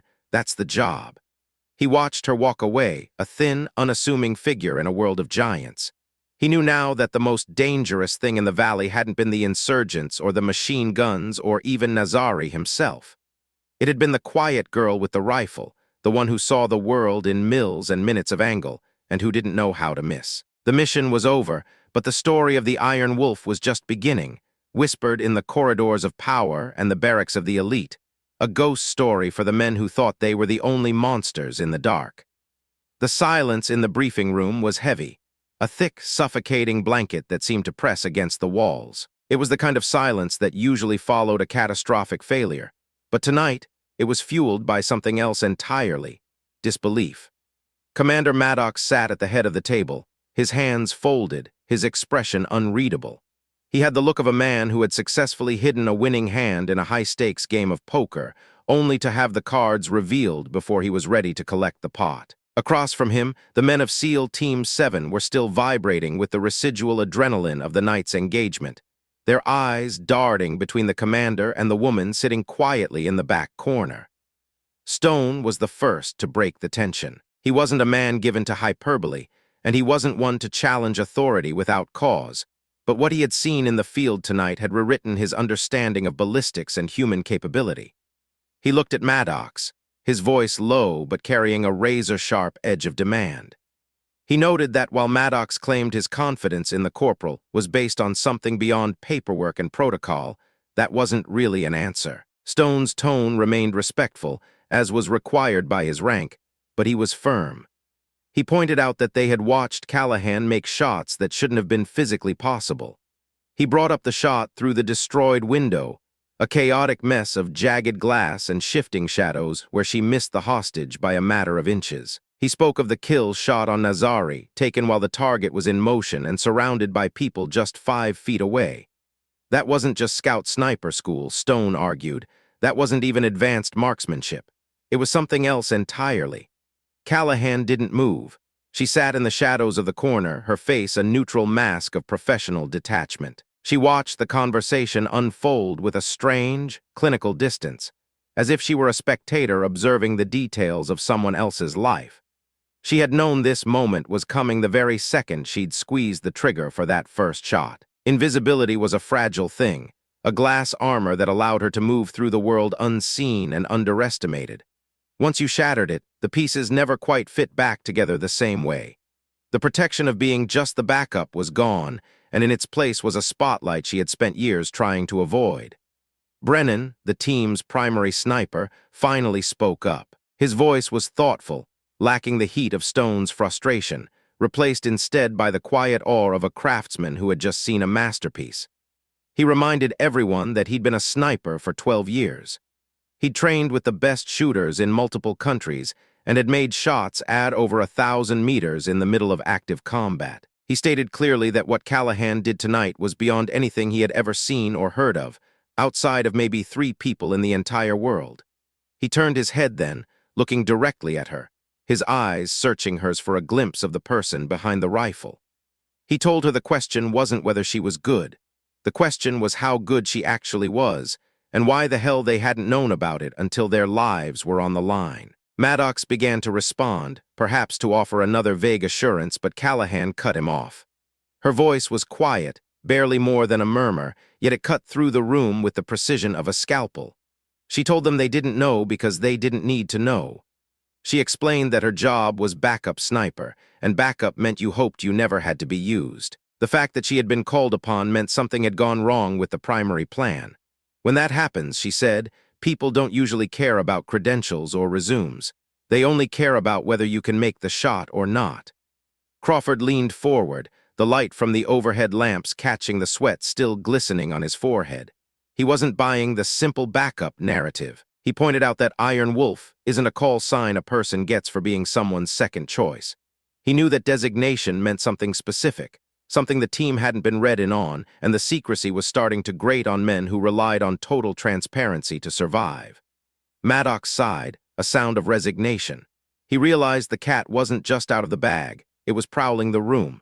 He explained that Iron Wolf was a program designation. He kept his tone clipped, making it clear he was nearing the limit of what he was willing to disclose. He told them there are certain specialized capabilities within the military that don't fit into standard operational structures. Callahan was one of those capabilities. She had been assigned to this operation because intelligence suggested they might face enemy sniper threats that required her specific, high-level skill set. Santos shook his head, his skepticism still at the forefront. He asked the commander with all due respect to stop dancing around the real question. He wanted to know if Callahan was regular Marine Corps or something else entirely, because the shooting they witnessed tonight was not regular anything. The silence returned, stretching out for 5 full, agonizing seconds. The hum of the electronics in the room seemed to grow louder as everyone waited for the truth. Finally, Callahan spoke again. She admitted she had gone through Scout Sniper School, just like any other Marine, and she had qualified at the top of her class. But after that, she was selected for additional training programs that most people didn't even know existed. Those programs taught her to shoot at levels that went far beyond standard military requirements. The designation Iron Wolf meant she had been certified for operations that required extreme precision under the most extreme circumstances. She told them that was all they needed to know, because that was all that was relevant to the mission. Stone wasn't finished. He asked how many people in the entire military actually held that designation. Callahan's answer was matter of fact, as if she were reciting a supply manifest. She told him there were currently 4 in the Marine Corps, 6 in the Army, and 2 in the Air Force. She noted there were none in the Navy, though she conceded there were SEALs who could probably qualify if they were ever put through the program. She was quick to downplay the drama of it, insisting it wasn't some secret super soldier program. It was simply a recognition that certain missions required capabilities that standard sniper schools didn't provide. Brennan studied her for a long moment, his mind likely racing through the names of legendary shooters he'd heard whispered about in bars and mess halls. He asked her about the other 3 in the Marine Corps, if they were as good as she was. Callahan didn't hesitate. There was no arrogance in her voice and no false modesty. She just stated the facts. She told him one was better, one was about equal, and one was close but not quite there yet. She explained that the one who was better was currently training the next generation, the one who was equal was deployed on a mission she couldn't discuss, and the one who was close was still recovering from injuries sustained in Somalia. Maddox added, his voice carrying a hint of what might have been pride, that this was why he had specifically requested Iron Wolf support when the mission came up. He knew they might be facing Nazari, and he wanted insurance in case the situation went to hell. He made it clear it wasn't a lack of trust in Brennan, but a desire for a safety net that could catch them if everything else failed. Santos nodded slowly, the information finally beginning to sink in. He said he could accept that there were things above his clearance level, but he had one more question that he felt spoke for everyone. He asked her if she was actually support, or if she was a primary operator they had been treating like an afterthought. Callahan held his gaze with a steady, unblinking intensity. She told him she was whatever the mission needed her to be. Tonight, it needed her to be a sniper. Tomorrow, if it needed her to be communication support or intelligence analysis, or just the person carrying extra ammunition, then that was what she would be. She told them the job didn't care about ego or recognition. It only cared about results. Crawford acknowledged that it was a professional answer, but he also called it a political one. He pushed further, asking if they had been working with someone who should have been in the primary planning from the start, rather than someone sitting in the back of the room being ignored. Maddox's expression hardened at that. He insisted Callahan was exactly where she needed to be. He explained that the operational security requirements for Iron Wolf assets meant they weren't revealed unless absolutely necessary. The fact that it became necessary didn't mean the plan was wrong. It meant the situation had evolved, and they had been prepared for that evolution. The heavy door to the briefing room swung open, and the temperature in the room seemed to shift instantly. Colonel Patricia Hendricks walked in, her presence commanding immediate and total attention. Everyone in the room knew her reputation. She had been running special operations in this theater for 3 years, and her standards were the stuff of legend. Hendricks wasn't the type of officer who yelled when someone screwed up. Instead, she would quietly transfer the offender to a dead-end post where they couldn't do any damage, and their career would effectively be over. "Gentleman, Corporal Callahan," Hendricks said, her voice carrying the natural authority of someone who had earned respect through competence rather than just rank. She informed them she had reviewed the after-action reports from the night's operation, including the helmet camera footage and the overwatch positions. She had also looked at the ballistic analysis of every single shot fired by the Iron Wolf. She paused, her eyes scanning the faces of the men in the room. She warned them that what she was about to tell them was classified at a level where any leak would result in 10 years in Leavenworth.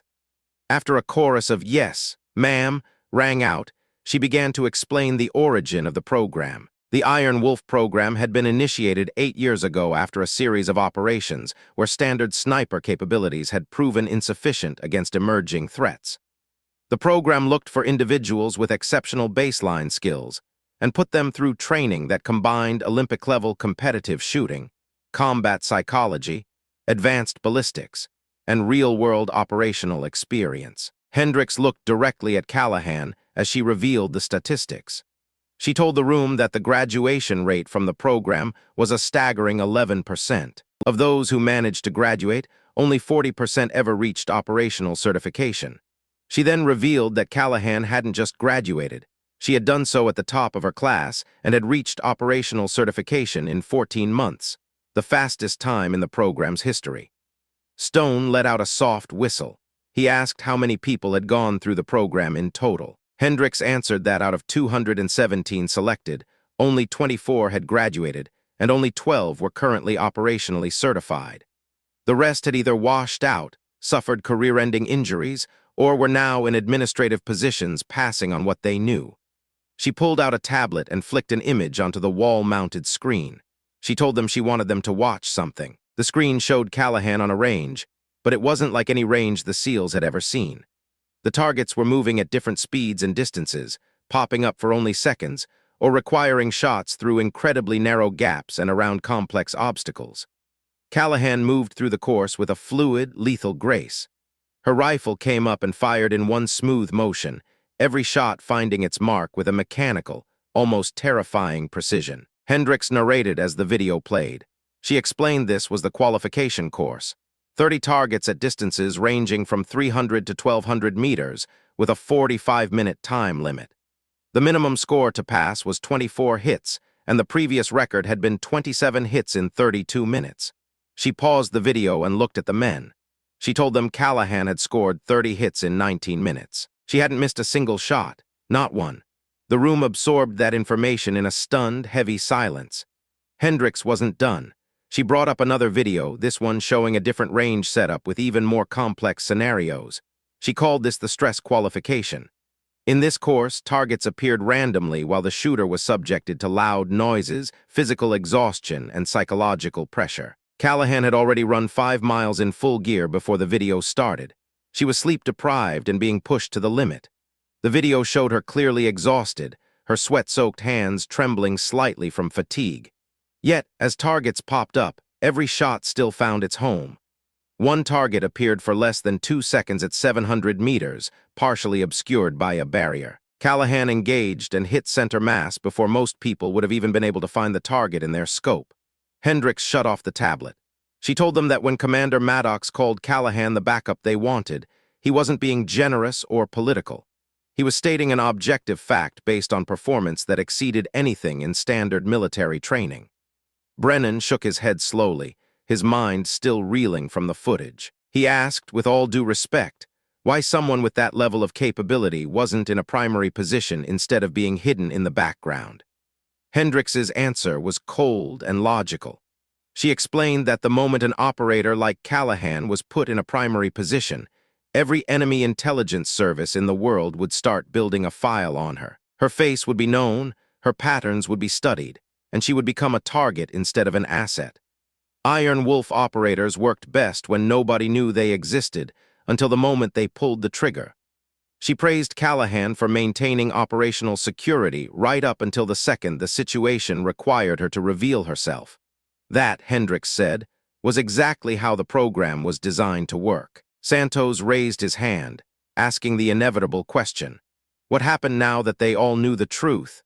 Hendrix told them they would all be signing additional non-disclosure agreements that would make their current clearances look like public information. They were to continue working with Callahan exactly as they would any other team member, but now with a full understanding of what she brought to the table. She fixed them all with a look that could cut steel, warning them that Callahan was not a show pony. She wasn't there to impress them or satisfy their curiosity.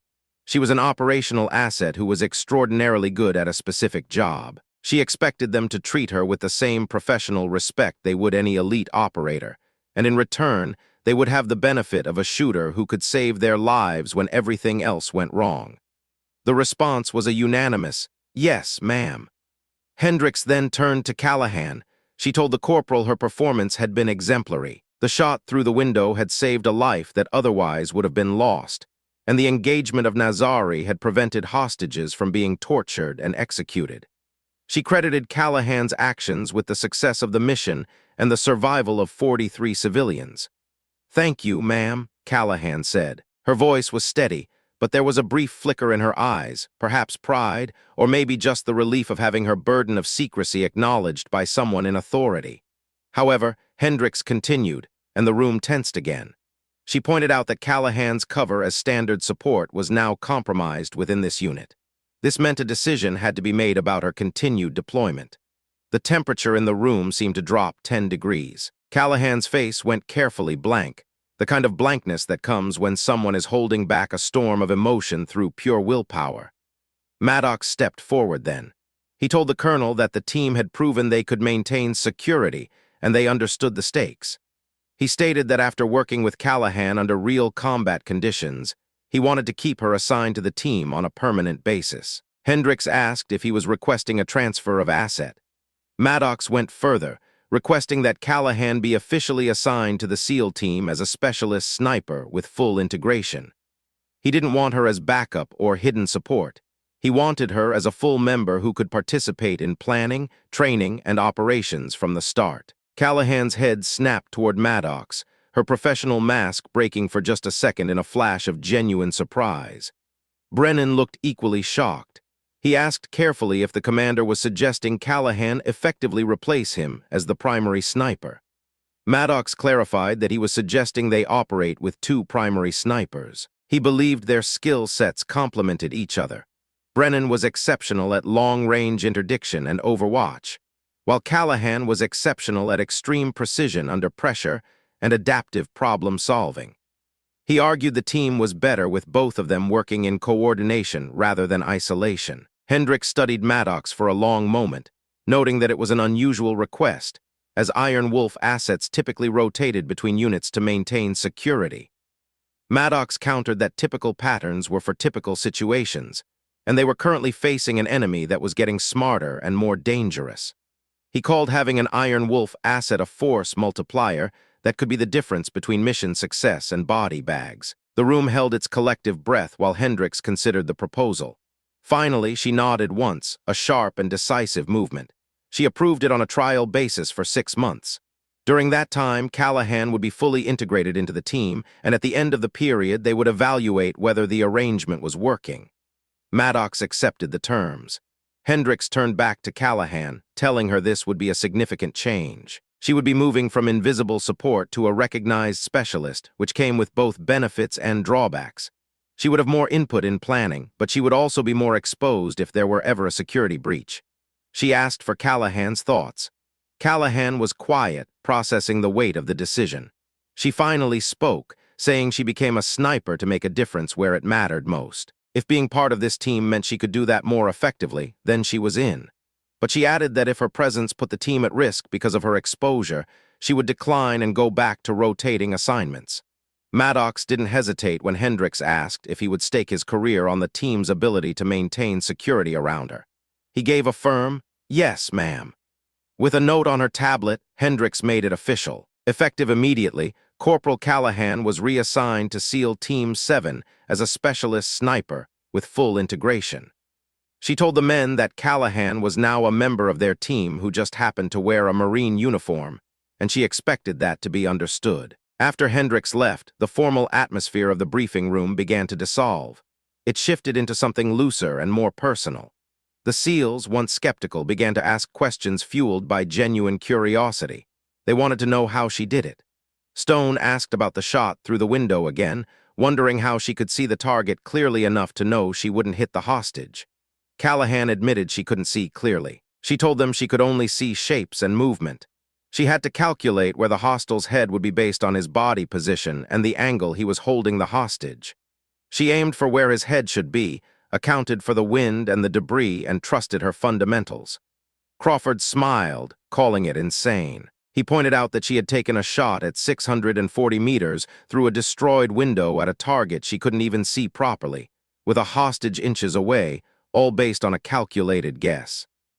Callahan countered that, when he put it like that, it sounded reckless, but she had made similar shots hundreds of times in training. She knew her equipment and her capability, and she knew that if she didn't take the shot, the hostage was going to die anyway. In her mind, there was no risk, only potential reward. Brennan laughed, shaking his head. He told her they had very different definitions of no risk, but he was glad she was there. He admitted that watching her work was both humbling and inspiring. Callahan returned the compliment, telling him his first shot on Nazari was perfect placement. She noted that if the target hadn't moved at the last microsecond, the whole thing would have been over in 30 seconds. Brennan pointed out that he had still missed, while she hadn't. Callahan corrected him, saying he didn't miss. The target moved, and there was a difference. She told him that without his first shot forcing a response, she wouldn't have had the opportunities she got later. It wasn't a solo effort. It was a team working together. Santos walked over to Callahan and extended his hand. He apologized for his attitude earlier, explaining he was just concerned about what he didn't understand. He thanked her for saving Hernandez's life by taking out the roof shooter. The medics had said Hernandez would have bled out in 3 minutes if they hadn't been able to reach him. To Santos, that was what mattered most. Callahan shook his hand, and the weight of the moment settled over the group. Amidst all the talk of ballistics and military designations, it was easy to forget the human cost. Because of her skill, 43 hostages would go home, and a fellow soldier would have a chance at a life, even if he never jumped out of a plane again. Maddox cleared his throat, bringing them back to the present. He told them they had 3 days before their next deployment and ordered everyone to get some rest and maintain their equipment. He specifically told Brennan and Callahan to start coordinating on Overwatch procedures and communication. They were a dual sniper team now, and they needed to develop tactics that allowed them to support each other without getting in each other's way. As the meeting broke up, Crawford pulled Callahan aside for one last question. He asked her how it felt to go from being invisible to being seen. He noted that he'd spent his career trying to get noticed, while she had spent hers being overlooked. He wanted to know if this new reality was better or worse. Callahan thought about it for a long time. She told him to ask her again in 6 months. Right now, it was just different. She had grown used to the freedom of being underestimated, but she admitted there was a certain loneliness in being good at something and having nobody recognize it. She didn't know yet if being seen would be better or if it would just bring a new set of problems. Crawford smiled and told her he was glad she was on the team, not just for her rifle skills, but because she was solid under pressure and cared about the mission more than the glory. 2 days later, the sun was just beginning to peek over the horizon at the training range. The morning air was biting, and small clouds of frost formed with every breath Callahan and Brennan took as they stood together. They were working through coordination drills, the beginning of a partnership that would redefine how the team operated.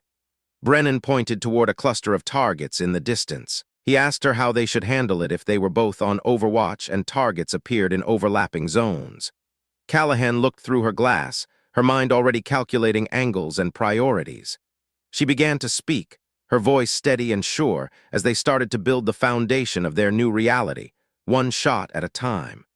The transition from a shadow to a pillar of the team wasn't going to be easy. For years, Callahan had lived in the periphery, a ghost in the machine of the military. She had been the fail-safe, the silent guardian who only manifested when the world was on the brink of falling apart. Now, the weight of the team's expectations sat on her shoulders. Every time she stepped onto the range with Brennan, she felt the eyes of the other SEALs on her. They weren't looking with suspicion anymore, but with a quiet, intense expectation. They knew what she was capable of now, and that meant the margin for error had vanished. Brennan, to his credit, didn't let ego get in the way. He was a veteran, a man who had survived a dozen deployments by being smarter and faster than the person on the other end of the scope. He recognized that Callahan wasn't a threat to his position, but an evolution of it. As they sat in the dirt of the range, he asked her about her breathing. He had noticed in the videos that her heart rate barely spiked, even when she was physically exhausted. She explained the biofeedback training the Iron Wolf program utilized. It wasn't just about holding your breath, it was about internal regulation. She taught him how she could consciously lower her heart rate between shots, finding the quiet space in the middle of a storm. It was a technique used by freedivers and world-class shooters, but adapted for the chaos of a gunfight. Brennan listened with the intensity of a student, realizing that despite his years of experience, there were still levels of the craft he hadn't touched. They practiced the handoff, a complex maneuver where one sniper picks up a target the other has lost or can't engage due to an obstruction. It required a level of communication that went beyond words. It was about rhythm. They spent hours tracking the same targets, calling out range and windage in a synchronized cadence. By the end of the second day, they were moving as a single unit. The rest of the team watched from the observation deck. Stone and Santos shared a look. They had seen Brennan work for years, and he was the best they knew. But seeing him paired with Callahan was like watching two virtuosos playing a duet. There was no hesitation, no wasted movement. The reports of their rifles echoed across the valley, a steady, rhythmic heartbeat of precision. On the final night before deployment, the team gathered in the lounge. The usual bravado was there, but there was a new layer of confidence. They were heading back into the same theater where they had nearly lost Hernandez, but this time they weren't going in with a hidden backup. They were going in with a dual-threat overwatch that the enemy wouldn't be able to account for. Callahan sat with them, no longer in the corner, but at the table. She was still quiet, still the observer, but she wasn't a ghost anymore. When Santos cracked a joke about the food in the mess hall, she offered a small, genuine smile. It was a small thing, a minor crack in the armor, but to the men of SEAL Team 7, it was the final seal of approval. She wasn't just an asset. She was one of them. As they boarded the transport the next morning, the air was thick with the smell of JP-8 fuel and the metallic tang of oiled weapons. Maddox watched them go, standing on the tarmac with a sense of grim satisfaction. He had taken a massive risk by exposing an Iron Wolf, but as he looked at the way the team moved around Callahan, protecting her, relying on her, he knew he had made the right call. The mission ahead was dangerous, perhaps the most complex they had ever faced. But as Callahan settled into her seat, checking the tension on her rifle case one last time, she didn't feel the weight of the spotlight anymore. She felt the strength of the men beside her. She wasn't invisible, and she wasn't alone. She was the Iron Wolf of Team 7, and the world was about to find out exactly what that meant. The transport climbed into the dark sky, leaving the base behind. Inside the cramped cabin, the red jump lights bathed the team in a bloody glow. Brennan leaned over, his voice barely audible over the roar of the engines. He asked her if she was ready. Callahan didn't answer with words. She just reached out and tapped the side of her rifle. The gesture was simple, but it said everything. The time for talking was over. The time for the long-range dialogue of lead and steel had begun.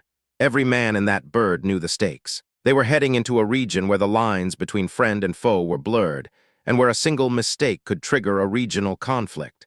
But they had something the enemy didn't.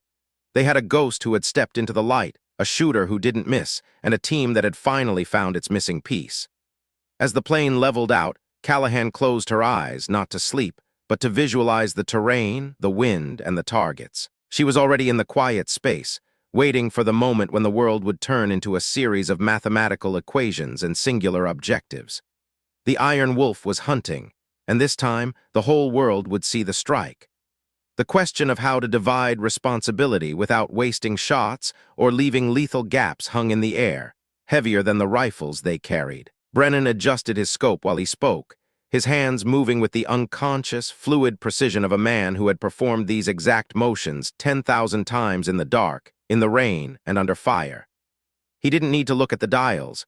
His fingers knew the resistance of the clicks, the texture of the metal, and the weight of the moment.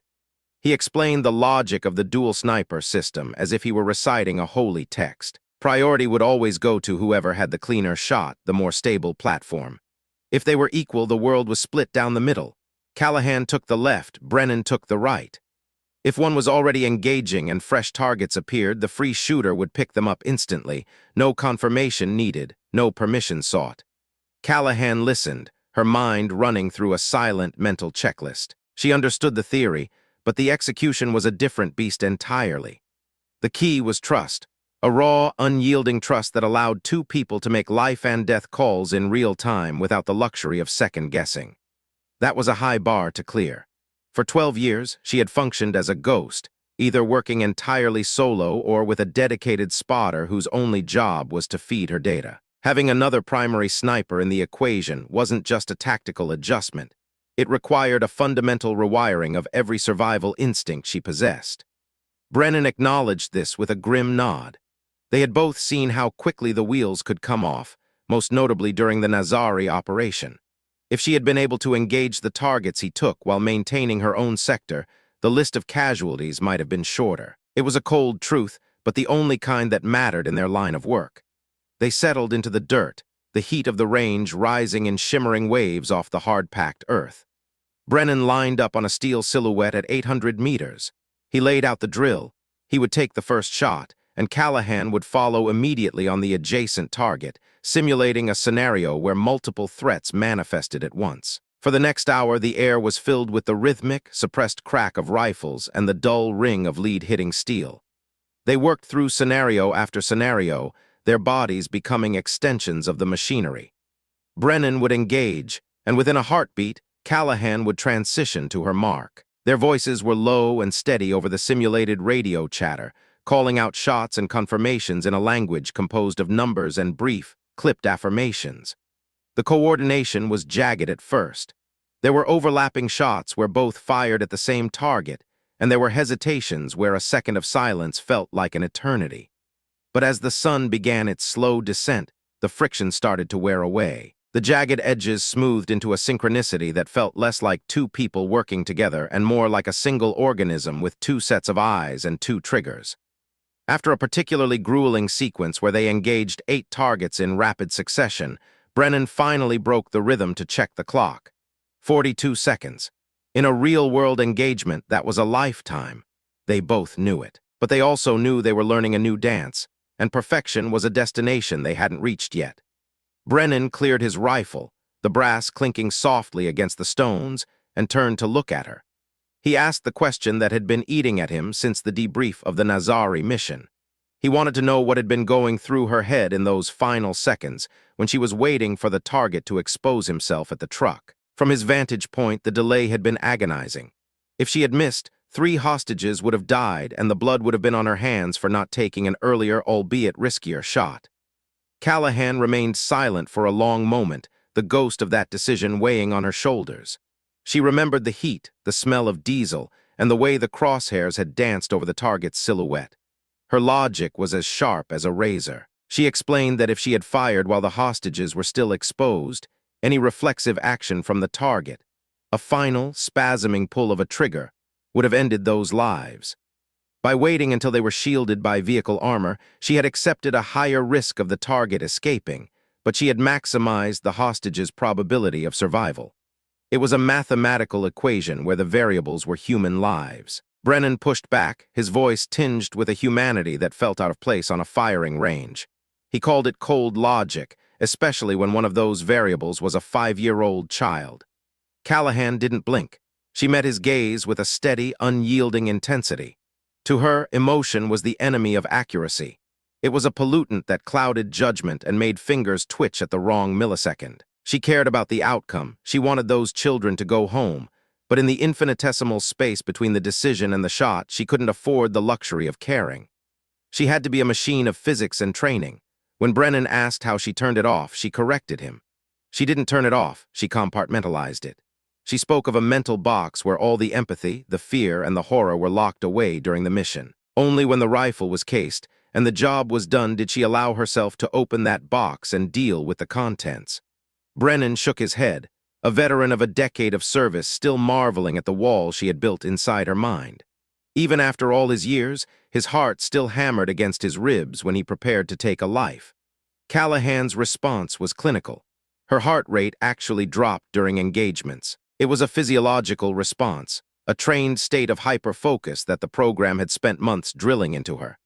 They had taught her to master her autonomic nervous system, ensuring her body would never betray her mind when precision was the only thing that mattered. To Brennan, it sounded like reprogramming, a stripping away of what made a person human. Callahan didn't disagree. She simply noted that when the alternative was a missed shot and a dead hostage, she would choose the reprogramming every single time. The philosophical debate was cut short by the arrival of Santos. He was jogging toward them, his face a mask of urgency that signaled the end of their training. They were needed in the Tactical Operations Center immediately. The shift from the quiet, dusty range to the TOC was jarring. The room was a hive of controlled chaos, dominated by the hum of cooling fans and the low murmur of analysts. Large screens flickered with satellite imagery and high-altitude drone feeds, all centered on a rugged compound tucked into a valley 40 kilometers away.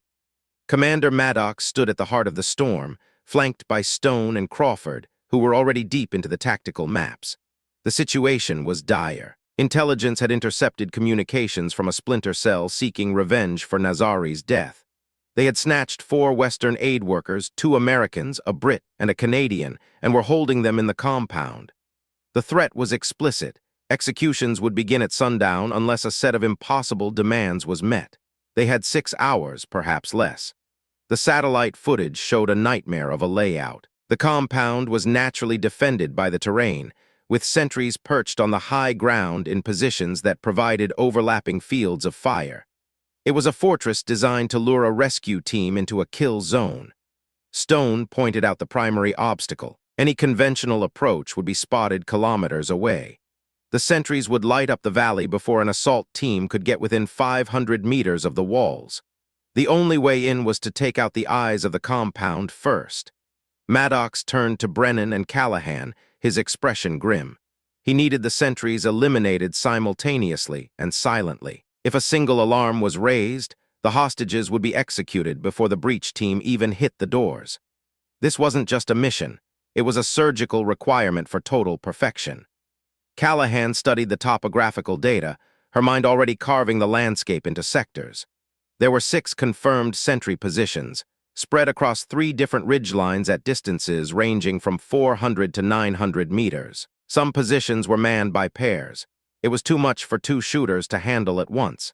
Even the fastest transition would leave a gap of several seconds, and in this environment, a few seconds was all a sentry needed to reach for a radio. Maddox had anticipated this. He was bringing in 2 additional snipers from SEAL Team 3 to even the odds. The door swung open, admitting the 2 newcomers. Senior Chief Rains was a tower of a man, his skin weathered by years of exposure to the elements, his eyes reflecting a career spent in the shadows. Beside him was Petty Officer Martinez, shorter and more compact, with a restless energy that suggested he was already looking for the exit. Maddox quickly briefed them on the stakes. The plan required 4 shooters to take coordinated, simultaneous shots on command. Rains whistled softly at the complexity. 6 positions, varying distances, and a mandatory synchronized impact. It was an ambitious ask. When Martinez asked who would be coordinating the timing, Callahan spoke up. The room went silent as the 2 SEALs processed the fact that a woman they hadn't met was being handed the reins of the most critical part of the operation. Rains was professional but skeptical, questioning if she had the experience to lead a multi-shooter engagement of this scale. Brennan didn't hesitate to back her up. He introduced her as Iron Wolf, a name that clearly carried weight even in the specialized circles of the SEALs. Martinez's eyebrows shot up. He had heard the rumors but hadn't expected the legend to be standing in front of him.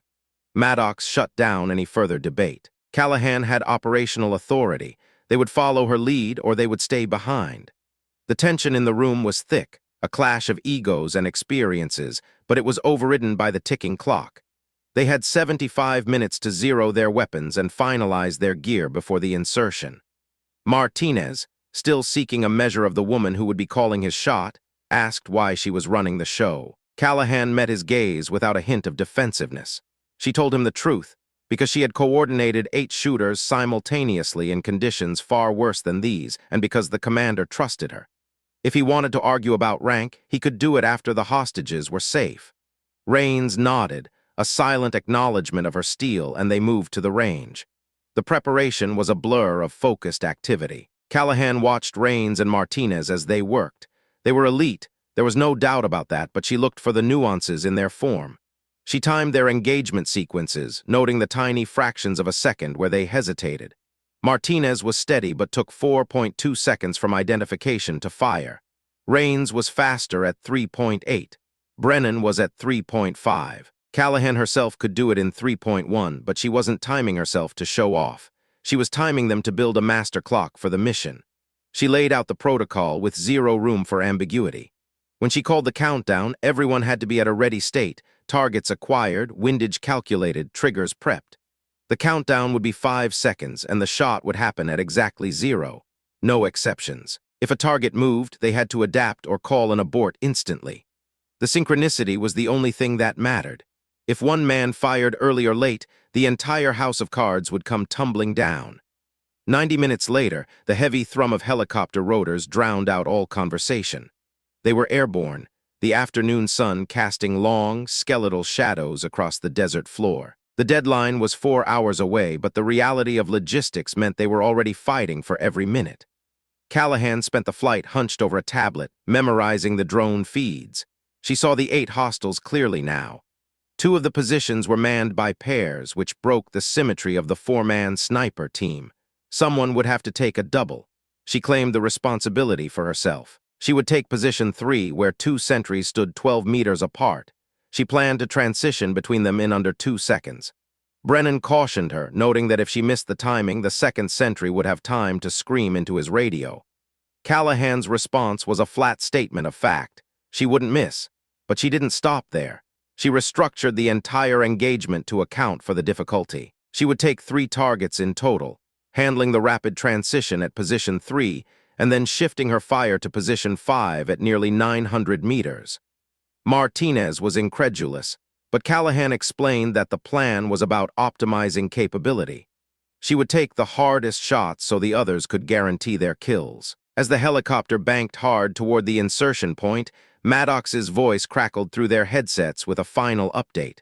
The hostages were confirmed to be in 2 separate buildings. The ground assault team was ready to breach the moment the perimeter was sanitized. The weather was holding, but the light was dying. The mission had reached its point of no return. They hit the ground running, the dust from the rotor wash stinging their eyes as they disappeared into the rocky terrain. The 4 snipers split into 2 pairs. Callahan and Brennan moved together toward the high ridgelines that overlooked the valley. The trek was a test of endurance and silence. Every step had to be deliberate. A single loose stone tumbling down a slope could alert a wary sentry. Callahan felt the familiar weight of the world settling onto her shoulders. She focused on the rhythm of her breathing, the feel of the dry air in her lungs, and the way the light played across the jagged rocks. Brennan moved with her, a silent shadow. They reached a natural split in the path, and he paused to look at her. There was a look of profound respect in his eyes, a silent wish for luck that didn't need to be spoken. They were about to attempt the impossible. 40 minutes later, Callahan was a part of the mountain. She had found a depression in the rocks that offered both concealment and a stable platform. She crawled into position, the cold stone pressing against her chest, and peered through her scope. The compound was laid out below her like a model on a table.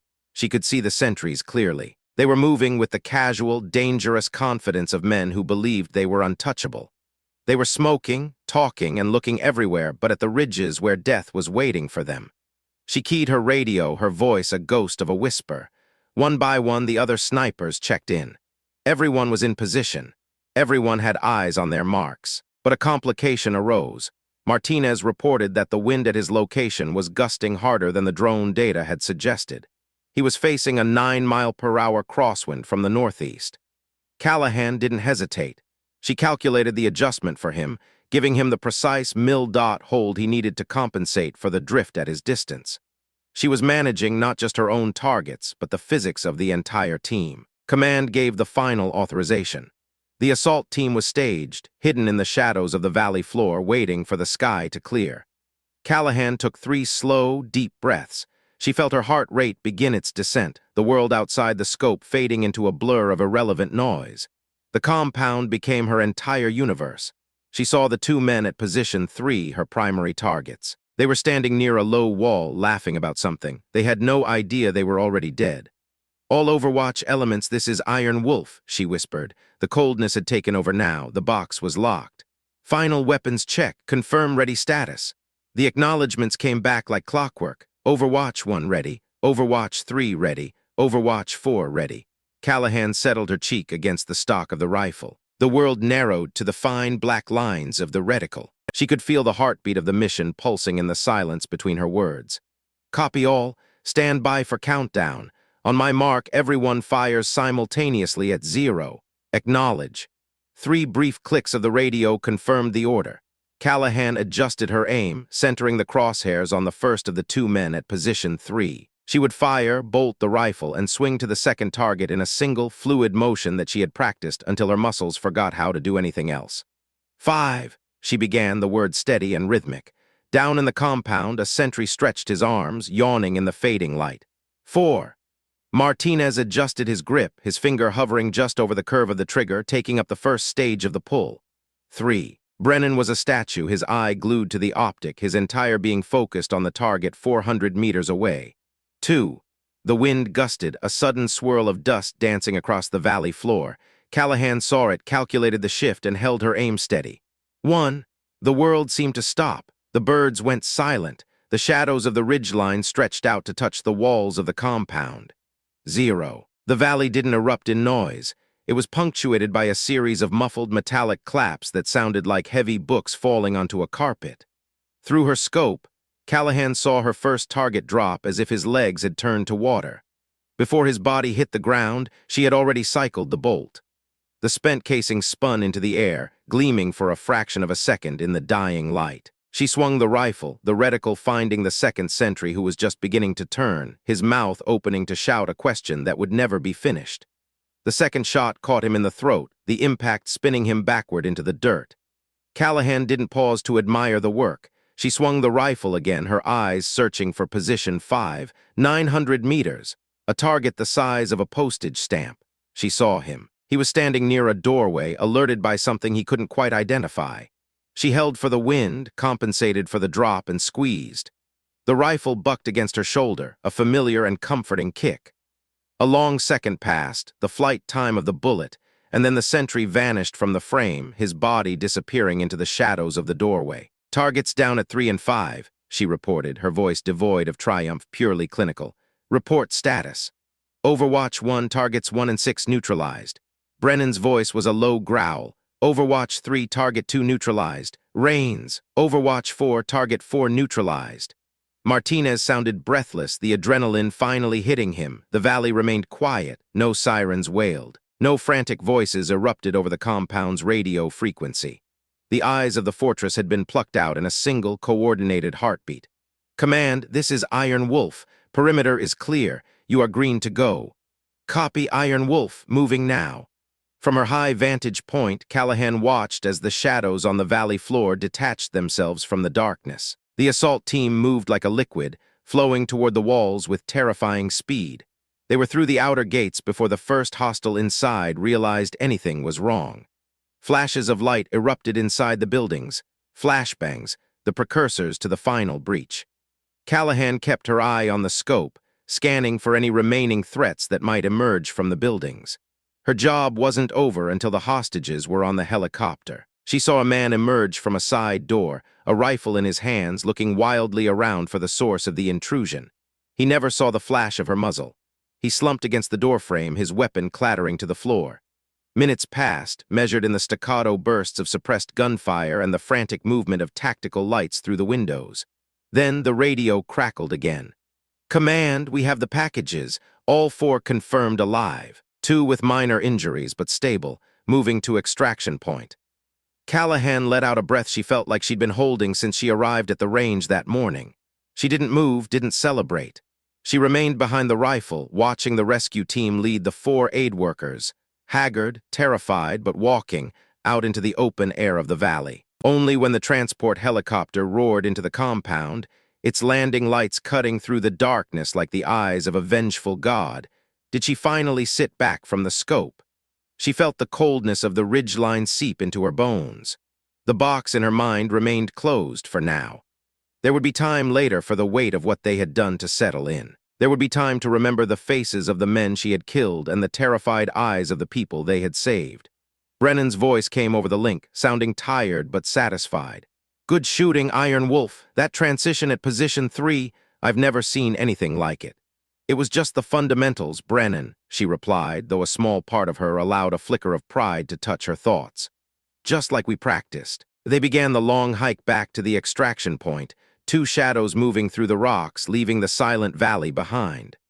The mission was a success. The math had worked, and the reprogramming had held. As the sun vanished completely, leaving only the cold stars to watch over the desert, Callahan walked in silence, already beginning to prepare for the moment she would have to open the box. But for now, the only thing that mattered was the steady, rhythmic sound of her own boots on the earth, and the knowledge that 4 people were going home. The descent was slower than the climb, the physical and mental exhaustion of the operation finally beginning to fray the edges of their focus. The adrenaline was fading, replaced by a deep, bone-weary ache. They met up with Rains and Martinez at the designated rallying point. The 2 SEALs were quiet, their earlier skepticism replaced by a somber professional respect. Martinez looked at Callahan as she approached, his eyes lingering on her rifle case. "0.6 of a mil was the right call on that wind," Martinez said, his voice low. "I would have held 4, maybe 5. I would have missed high and left. The terrain in that sector creates a funnel effect," Callahan explained, her voice still maintaining its level, instructional tone. "The drone doesn't always pick up the ground-level turbulence. You have to look at the way the dust moves in the low spots." Rains offered a short, sharp nod. "You're a hell of a coordinator, Corporal. I've been in the teams a long time, and I've seen a lot of people try to manage a stack like that. Most of them freeze up when the clock starts ticking. You didn't even hesitate." "Hesitation is a luxury we don't have," Callahan replied. They waited in silence for their own extraction, the distant hum of the helicopter growing louder with every passing second. The night air was biting now, the desert heat having vanished with the sun. When the bird finally arrived, kicking up a storm of grit and cold air, they climbed aboard without a word. Inside the cabin, the light was a dim, tactical red. Brennan sat across from Callahan, his head leaning back against the vibrating hull. He watched her as she began the ritual of cleaning her weapon, her movements still precise, still deliberate. He thought back to their conversation on the range, about the box she kept inside her mind. He wondered if he could ever truly understand the kind of discipline it took to live like that, to be so effective and yet so detached. As the helicopter lifted off, banking away from the valley and toward the safety of the base, Callahan finally set her rifle aside. She leaned her head back and closed her eyes. The mission was over. The variables had been solved, and in the quiet darkness of the flight, she reached for the lock on the box. It wouldn't be easy and it wouldn't be pleasant, but it was the price of the life she had chosen. She was the Iron Wolf, and the wolf always had to pay its debts to the mountain. The base was a hive of activity when they landed, but the sniper team moved through it like ghosts, bypassing the celebrations and the initial debriefings. They needed the silence of their own quarters first. Brennan stopped Callahan as they reached the door to the barracks. "You going to be okay?" he asked, his voice softer now, devoid of the operational edge. Callahan looked at him, and for the first time that day he saw a glimmer of something human in her eyes, a flicker of the fatigue and the weight she carried. "I will be," she said. "I just need to finish the math." She turned and walked into the shadows of the building, leaving Brennan alone on the tarmac. He looked up at the stars, feeling the cool wind on his face, and for the first time in years he didn't feel his heart racing. He felt the steady, calm rhythm of a man who had seen the impossible done correctly. He took a deep breath, adjusted his pack, and followed her in. The mission was done, but the world was still turning, and they both knew that somewhere out there, another variable was already waiting to be solved. The compound in the valley was a dark scar on the landscape now, the smoke from the flashbangs drifting away into the night. The hostages were safe, the hostiles were gone, and the only things left behind were the empty casings and the silence of the desert. It was a clean ending to a messy situation, the kind of surgical outcome that only happens when the right people are behind the glass, and the logic of the shot outweighs the fear of the moment. And as the base finally settled into its own version of rest, the Iron Wolf sat in the dark, finally opening the box and letting the world back in. Callahan adjusted her cheek weld against the stock of the rifle, the cold matte finish of the weapon a stark contrast to the rising heat of the morning. Her world had narrowed down to the circular frame of her Schmidt and Bender scope, a high-definition window into a valley where life and death were separated by a few ounces of trigger pressure. Her crosshairs settled on the first target at position 3. He was a male, likely in his early 30s, holding an AK-47 with the casual, dangerous indifference of someone who had spent his entire life around firearms. He was scanning the valley, his eyes passing over her concealment without a hint of recognition. He had no idea he was already a ghost, that the countdown for his existence had already reached its final seconds. The Overwatch elements began the synchronization countdown in her ear, a low, rhythmic pulse of information that bypassed her conscious mind and went straight to her nerves. She let the pause stretch, a deliberate silence that allowed every sniper in the perimeter to achieve a state of perfect stillness. It was about more than just aiming.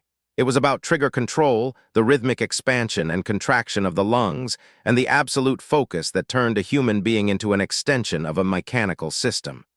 The countdown began to feed through her earpiece, a digital heartbeat. 4, 3, 2, 1, 0. The sound of 4 suppressed rifles firing in near-perfect synchronization wasn't a roar. It was a collective hiss, a whispered prayer for justice that traveled across the valley faster than the sound of its own birth. Through her scope, Callahan saw her first target drop instantly. The heavy caliber round took him center mass, the kinetic energy punching him backward off his feet as if he'd been struck by an invisible sledgehammer. Her hands were already moving before the body hit the dirt, transitioning to the second target 12 meters away. It was the smooth, fluid precision born of 10,000 repetitions on the range. The second sentry was already turning, some primal animal instinct screaming at him that the world had just fundamentally changed. Her crosshairs found him, leading him by a few vital inches to account for his sudden movement, and she pressed the trigger a second time. He collapsed mid-turn, his nervous system shutting down before his brain could even process the sound of the impact. Position 3, both targets down, Callahan reported, her voice a flat, emotionless drone. She was already shifting the long, heavy barrel of her rifle toward position 5. As the optics swept across the rugged terrain, her heart suddenly went ice-cold. Through the scope, she saw a single sentry, but he wasn't falling. He was alive, and he was holding a radio to his mouth, his thumb visibly keying the transmit button. Someone had missed. In a mission involving 8 synchronized shots, one of the targets had survived the initial volley, and in the high-stakes theater of a hostage rescue, a single radio call was the difference between a successful extraction and a massacre. Callahan's shot broke before her conscious mind had even finished calculating the variables. The target was 890 meters down a steep hill angle. The wind was gusting in unpredictable eddies, and the man was moving. It was a shot that should have taken a minute to calculate, but she had only a fraction of a second. The round caught the sentry in the throat just as his mouth opened to speak. His body jerked backward violently, the radio tumbling from his nerveless hand and clattering against the rocks before he could finish whatever warning he had been trying to scream into the net. Position 5 down, Callahan said, her voice steady despite the massive adrenaline spike threatening to set her hands trembling. Confirm all positions neutralized. The radio crackled with the responses of the other snipers. Position 1 down. Position 6 down. Brennan's voice followed, sounding tight and strained. Target at position 6 survived longer than expected. He may have gotten off a partial transmission before I neutralized him. Then came Rain, sounding shaken. Position 2 down. Clean kill, no issues. Finally, Martinez checked in, his frustration evident. Position 4 down. Wind pushed me left, had to take a second shot. Target definitely saw me before he went down. Callahan's mind raced, connecting the dots of a deteriorating situation. 2 sentries had survived long enough to potentially raise an alarm. The element of surprise, the most valuable currency in special operations, was potentially spent. The assault team was no longer walking into a compound of sleeping or distracted hostiles. They were likely walking into a hornet's nest of prepared defenders who knew exactly where the threat was coming from. "Command, this is Iron Wolf," Callahan transmitted. "All sentry positions neutralized, but we may be compromised. 2 targets survived the initial shots long enough for possible radio transmissions. Recommend assault team proceed with heightened caution." The response from Maddox was immediate, his voice cutting through the static with decisive authority. "Negative, Iron Wolf. We're out of time. The deadline's been moved up. Intelligence just intercepted new communications from inside the compound. They're executing the hostages in 30 minutes, not at sundown. The assault team is going now, compromised or not." Callahan felt the weight of that decision settle over the entire team like a physical shroud. 30 minutes. All the careful coordination, the hours of patient planning and surveillance, had been rendered obsolete because the enemy had decided to change the timeline. "All Overwatch elements shift to support mode," she commanded. "Cover the assault team and engage any hostile that presents a threat. Fire at will." She watched through the glass as the SEAL assault team emerged from their positions of concealment, moving with a predatory grace toward the compound walls. Stone was on point, moving fast but controlled, his rifle up and scanning for the slightest flicker of movement. Crawford and Santos flanked him, their movements perfectly synchronized as they covered different sectors of fire. Behind them, 4 more SEALs moved in a practiced formation, the choreography of violence beginning to unfold. The compound erupted into chaos before the team had covered half the distance. Hostiles poured out of the outbuildings, weapons already blazing, confirming Callahan's worst fears. They had been waiting. The partial radio calls had been enough. This was no longer a surgical rescue. It was a head-on assault against entrenched defenders with 4 innocent lives caught in the middle of the crossfire. "Contact multiple hostiles at the compound entrance." Stone's voice came through the comms, hot with urgency and punctuated by the rapid-fire chatter of his carbine. "We need suppression fire now." Callahan was already engaging. Her rifle cracked, the recoil thumping into her shoulder as she took down a hostile emerging from the main building with an RPG launcher. The weapon tumbled from his hands as he fell, the unexploded rocket rolling harmlessly across the courtyard. Her second shot took out another shooter firing from a second-story window, the round punching through the glass and finding its mark with terminal precision. Brennan's rifle joined hers, his shots methodical and deadly. 3 hostiles down on the eastern side, he reported. "Martinez, I've got movement on the rooftop. Your angle is better than mine." "I see them," Martinez replied, his rifle barking twice in rapid succession. 2 down, 1 retreating into the building. The assault team reached the outer compound wall, the sound of their breaching charges sending a shockwave through the air and showering the courtyard with stone and debris. They flooded through the opening, engaging targets at point-blank range.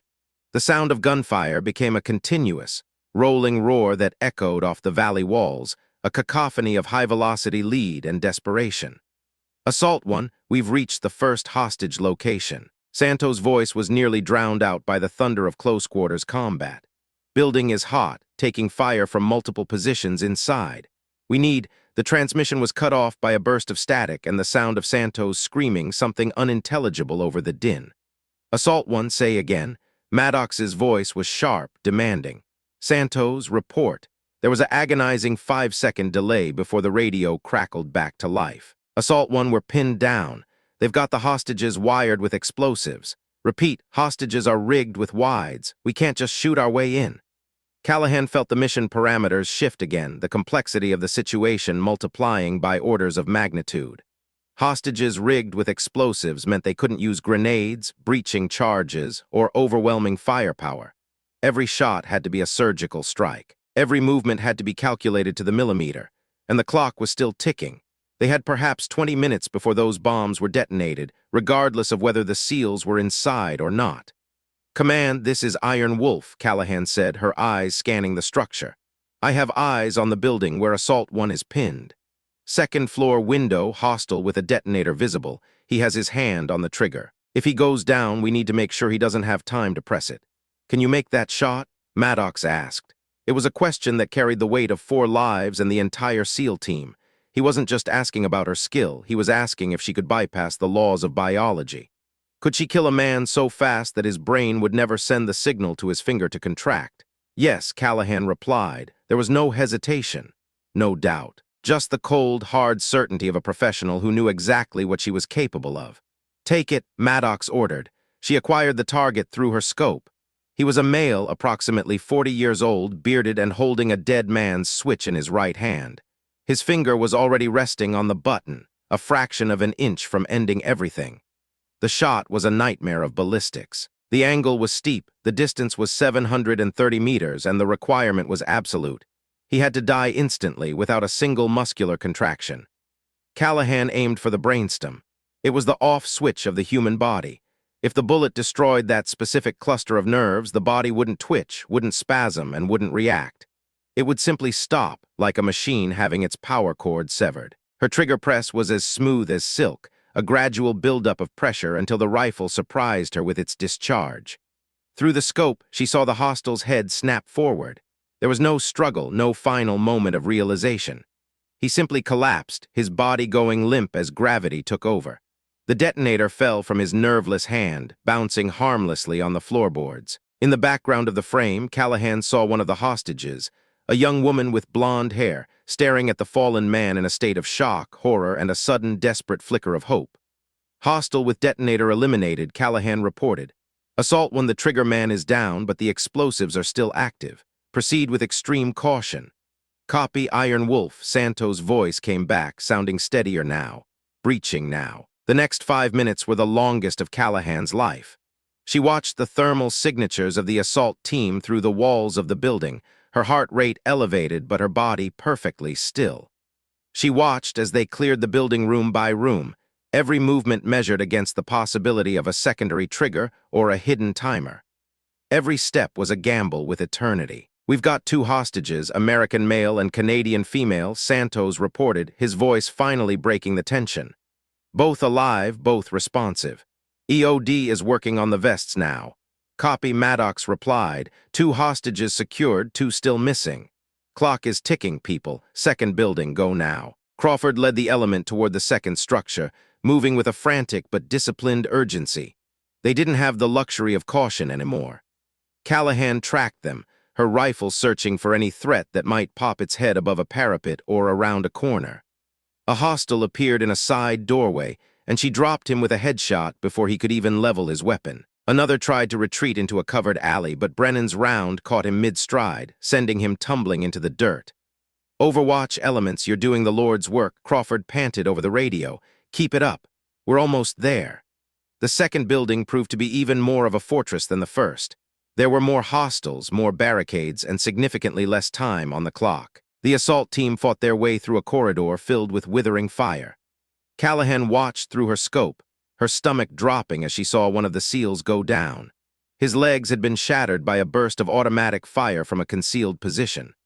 Stone immediately lunged forward, dragging his teammate to cover while returning fire with his sidearm, the entire operation teetering on the brink of catastrophic failure. Iron Wolf, I've got a shot on the hostile who just wounded our guy, Stone shouted, his voice tight with the pain of exertion and anger. But he's partially concealed behind a concrete pillar. Can you take him from your angle? Callahan scanned the area, finding the target. He was mostly hidden, with only his shoulder and a sliver of his head visible around a thick concrete support pillar approximately 650 meters away. It was a shot that required hitting a target about 8 inches wide while her teammates were danger close, mere feet from the impact zone. I have him. Stand by. She made microscopic adjustments to her hold, accounting for the heat shimmer rising from the courtyard and the slight shift in the crosswind. She breathed out, held it, and fired. The hostile's head rocked back as the round found its mark, and he slumped into view, dead before he hit the ground. Hostile down. Crawford, the path is clear to your left. Move now. They breached the final room with only 3 minutes left before the threatened execution time. What they found there was the stuff of nightmares. The last two hostages, an American woman and a British man, were huddled in a corner. Both were wearing explosive vests, and both were wired to a single detonator held by a man who looked remarkably calm. He was smiling at the SEALs with the serene, terrifying confidence of a fanatic who was more than ready to die for his cause. "You're too late," the man said in accented English, his voice carrying clearly over the radio. "In 90 seconds, everyone in this room dies. You, me, and these infidels who thought your country could protect them." Crawford raised his rifle, his laser sight dancing across the man's chest, but the hostile's finger tightened visibly on the trigger. "Shoot me, and we all die instantly," the man challenged. "Walk away, and at least you live. Choose." Callahan had been tracking the entire exchange through the open channel. Her mind was already working, calculating the angles of the window and the position of the man's hand. He was partially obscured by a heavy wooden frame, but his hand holding the detonator was visible. The shot would need to do more than just kill him. It would need to sever the nerves in his hand before the electrical impulse to squeeze could reach his fingertips. It was a target approximately 4 inches wide at 740 meters, with a margin of error measured in millimeters. "Command, this is Iron Wolf," Callahan said, her voice a whisper of pure focus. "I have a possible shot on the hostile with the detonator. Window angle is tight, extreme precision required. If I miss, or if the bullet trajectory doesn't sever the hand nerves completely, the device activates. Your call." The silence that followed was agonizing. It lasted only 3 heartbeats, but it felt like an hour. Callahan knew that Maddox was weighing the impossible. If they retreated, the hostages died. If she took the shot and missed, everyone in that room, including his SEALs, died. If they tried to rush him, he would simply press the button. "Take the shot," Maddox said. His voice was steady, but the underlying strain was palpable. "Crawford, the instant Iron Wolf fires, you put 2 rounds in that hostile's head. Even if he's already dying, you make sure he's gone. Copy, command. Iron Wolf, I'm ready on your shot." Callahan's world slowed down. Her breathing became shallow, then stopped entirely. Her heart rate dropped into the low 50s, a calm rhythm that allowed her to time the shot between beats. She could see the tension in the hostile's hand through the glass. She could see the way his finger was hooked around the trigger of the detonator. She calculated the exact point where the bullet needed to strike to sever the ulnar and median nerves instantly. The shot was impossible by every traditional metric of marksmanship. But Callahan hadn't spent a decade in the shadows to be traditional. She had fired 50,000 rounds in training for moments like this. She had been chosen from hundreds of candidates because she possessed a rare, cold-blooded ability to do what shouldn't be possible. She pressed the trigger. 740 meters away, the bullet shattered the window glass and entered the hostile's hand just behind the knuckle of his index finger.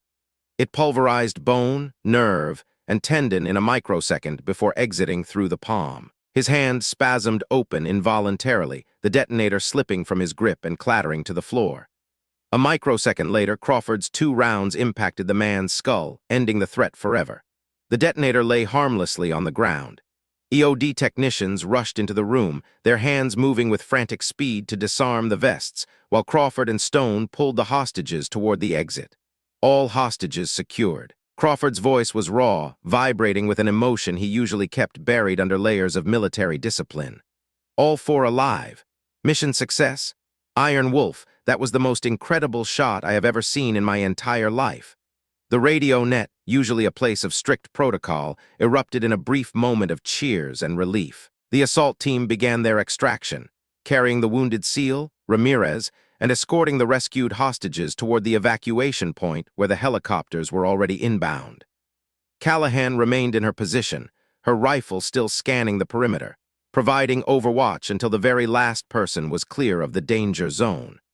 Only when the dust from the helos began to settle did she allow her hands to shake. The adrenaline was fading, leaving behind a cold, hollow exhaustion. "Iron Wolf, this is command," Maddox transmitted. "Outstanding work. That's 4 hostages alive because of you, and a SEAL team that gets to go home to their families. Pack it up and head to the extraction point." Brennan appeared at her side 10 minutes later as she was breaking down her rifle and stowing her gear. He looked at her with an expression that was somewhere between awe and utter disbelief. "That last shot," he said, shaking his head. "The hand shot through the window. That's not humanly possible." I've been a sniper for 12 years, and I'm telling you right now, I couldn't make that shot on my best day with perfect conditions.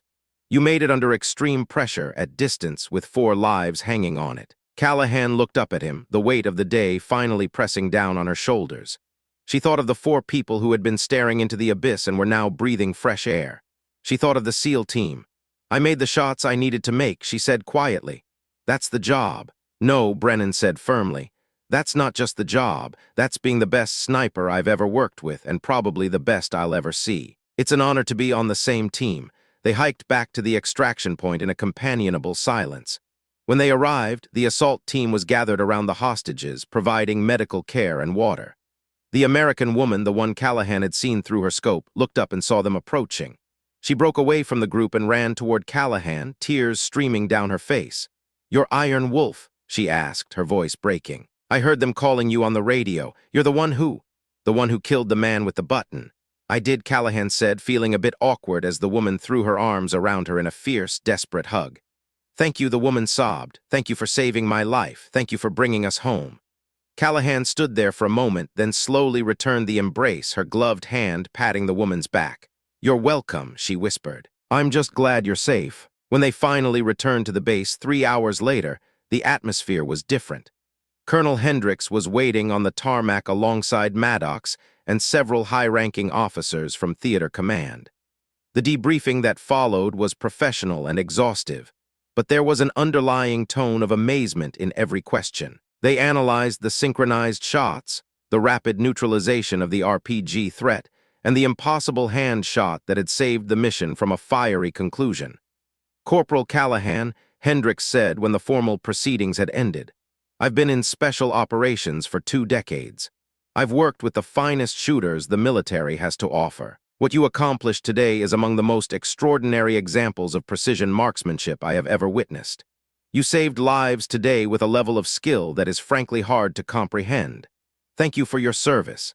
"Thank you, ma'am," Callahan replied, standing at attention.